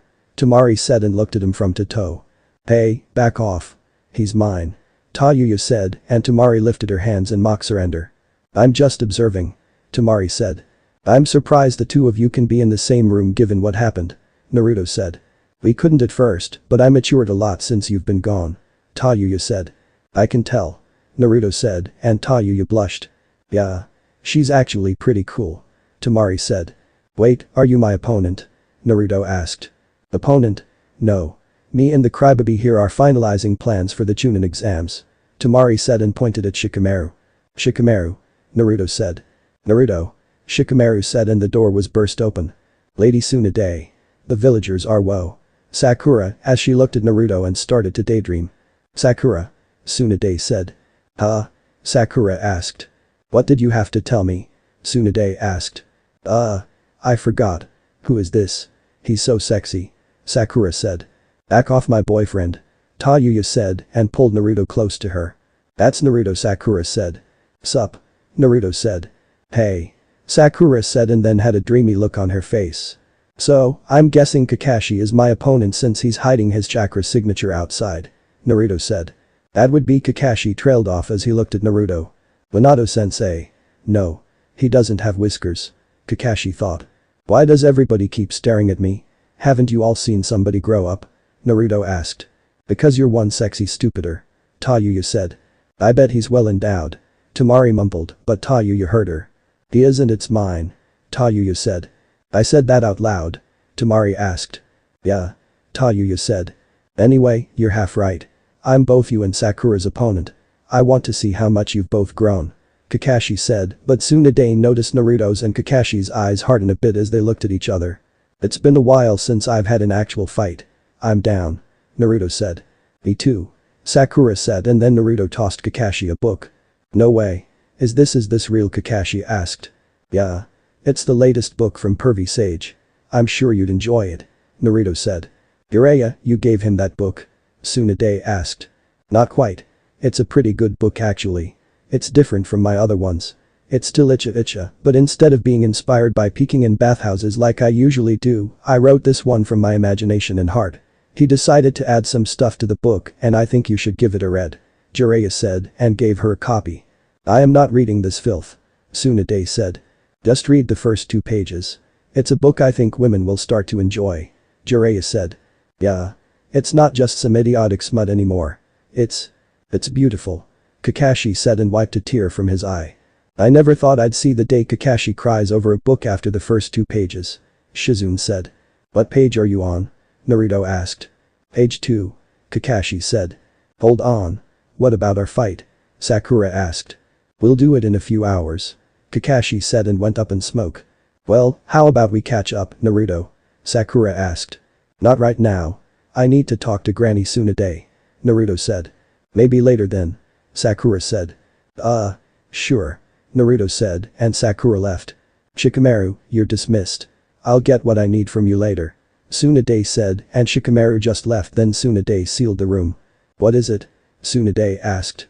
Gaara will be the first Jinchuriki the Akatsuki goes after. Naruto said. Why Gaara? Temari asked and got worried. Because I'm guessing they need to go in order for their plans. I'll be last since I have the strongest tailed beast. Naruto said. Then we need to get to Suna. Temari said. No, we don't. Me and Naruto have toads placed in Suna that will reverse summon him when the Akatsuki arrive. They'll reverse summon him and whoever he's touching to the area. Jiraiya said. Aren't you going with them, Master Jiraiya? Shizune asked. No. I have to meet up with some important contacts about something and then see about my movie. Jiraiya said. The one with Princess Koyuki? Tsunade asked. That's the one. Jiraiya said. When will you be back? Tsunade asked. Not sure. I'll let you know when I get there. Jiraiya said. Okay. If that's all then this meeting is dismissed. Tsunade said. Actually, there's one more thing. Naruto said. What is it? Tsunade asked. I figured out who my dad was during my trip with Pervy Sage, but didn't say anything. Do you know if he left me anything? Naruto asked. Maybe. There's a seal on his picture, but I couldn't open it. Tsunade said. Wait, who's your father? Temari asked. I look just like him. Naruto said and pointed at the fourth Hokage's picture. He's your father? Temari asked. Yeah. I never really paid attention to it until my hair grew longer. Naruto said and channeled some chakra into the seal on the picture. I can't believe I didn't see it sooner. Some friend I am. Temari said. I'm his hell girlfriend. How do you think I feel? Tayuya asked. Whoa. Naruto said as he looked at what his father left him. What is it? Tayuya asked. It's jutsus from him that he wants me to learn. Some of the names are a bit odd, but I have the harem jutsu, so I can't really complain. Naruto said. The what? Tayuya asked and raised an eyebrow. Nothing. Anyway, Granny Tsunade, he has something in here for you as well. It's a medical seal that heals minor injuries and replenishes the user's chakra reserves a bit. Naruto said. Really? Tsunade asked. Yeah. Everything else is for me. Naruto said and gave her the seal with the instructions. This can lower our death rate and possibly increase the mission success even more. Tsunade said. Well, now that this is over with, can I have some time with Naruto? Tayuya asked. Of course. Tsunade said and unsealed the room. Don't forget about our day together, Granny. Naruto said. I already have it marked down. Tsunade said and Naruto left with Tayuya. I'm surprised she let him talk this much given how much she's missed him. Shizune said. Trust me. They aren't going to do much talking. Tsunade said. I guess I'll go back to my hotel then. Maybe see if anybody wants to do something. Temari said. Take a dip in the hot springs. Tsunade said. Not happening with this pervert back. Temari said and pointed at Jiraiya before she left. Naruto and Tayuya. Naruto and Tayuya were walking around the village and everyone noticed how happy Tayuya was now that Naruto was back. She had the biggest smile on her face and he was carrying her on his back. The older generation of civilians quickly realized that they looked like Minato and Kushina when they first got together and now almost everyone that treated him harshly in the past regret what they did to him. However, Naruto and Tayuya didn't even notice anybody else around them since they were off in their own little world. So, how has everything been for you since I left? Naruto asked and Tayuya sighed. Stressful. Tayuya said. Why? Naruto asked. Because a lot of shit went down between me and the quiet bitch. The naughty mutt nearly made me kill him. Plus all the damn Chunin and some Jonin kept trying to get me to sleep with them. Tayuya said. Just point the Chunin and Jonin out to me. I'll teach them a lesson for you. Naruto said and Tayuya smiled. I appreciate the offer, but I already took care of it. I started to trap all of them in a jinjutsu that made them think they were getting castrated. Tayuya said and Naruto laughed. That's my girl. Naruto said and Tayuya kissed his cheek. I've been waiting nearly 3 years to hear you say that. Tayuya said. I know. I'm back for good now. Naruto said. Finally. Tayuya replied. Now, what did Hinata and Kiba do? Naruto asked and she chuckled. How do you know I was talking about them? Tayuya asked innocently.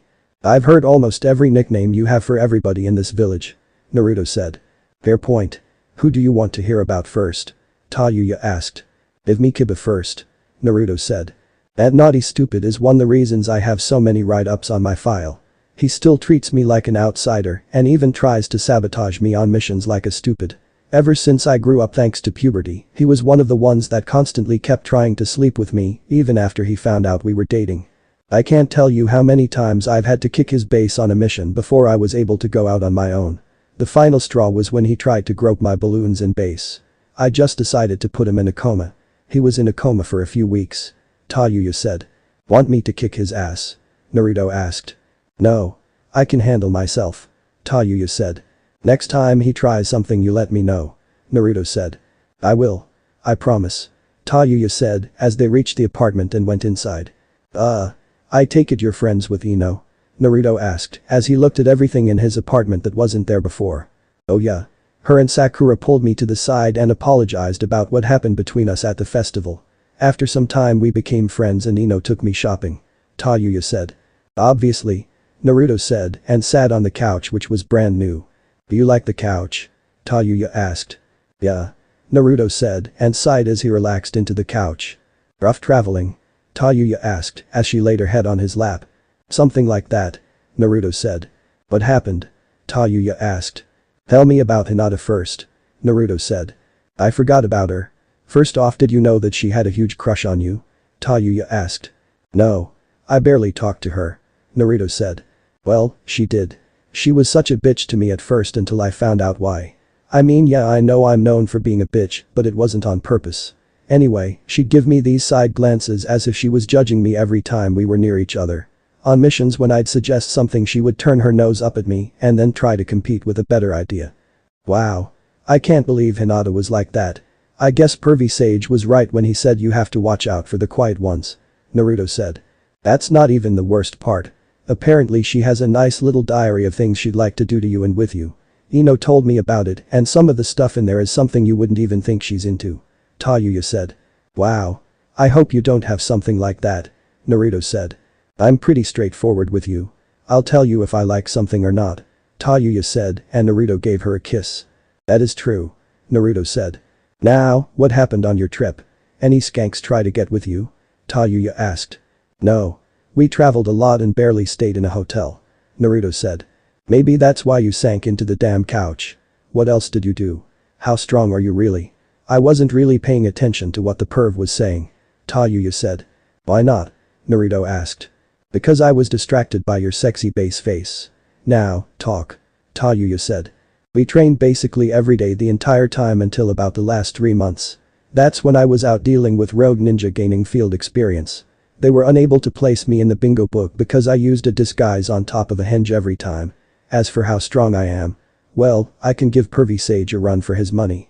I'd say I'm close to surpassing him, I just need a bit more training, Naruto said. No hell way, Tayuya said. I'm not bullshitting you. He told me that himself, Naruto said. Did you learn anything new? Like ninjutsu or jinjutsu wise? Tayuya asked. I've learned nearly 40 ninjutsu, and none of them require hand seals really, but I still may use 1 or 2 just for the hell of it. Jinjutsu wise, I can't cast anything less than an A rank jinjutsu without my Hishigan activated, but I can use my Hishigan to cast any level of jinjutsu, and I even came up with my own S rank jinjutsu, Naruto said. Really? What's it called? Tayuya asked. Eyes of Helios, Naruto said. Nice. Sounds cool, but terrifying. What does it do? Tayuya asked. It really depends on the person. It's only usable with a Hishigan, and it penetrates deep into a person's soul. It will show you your deepest desire, and if it's evil, it'll punish you in a random way to make you feel excruciating pain inside the jinjutsu, and then you'd feel the same pain when the jinjutsu ends, Naruto said. What if it's a good desire? Tayuya asked. Then it will let you live it out the way you want to.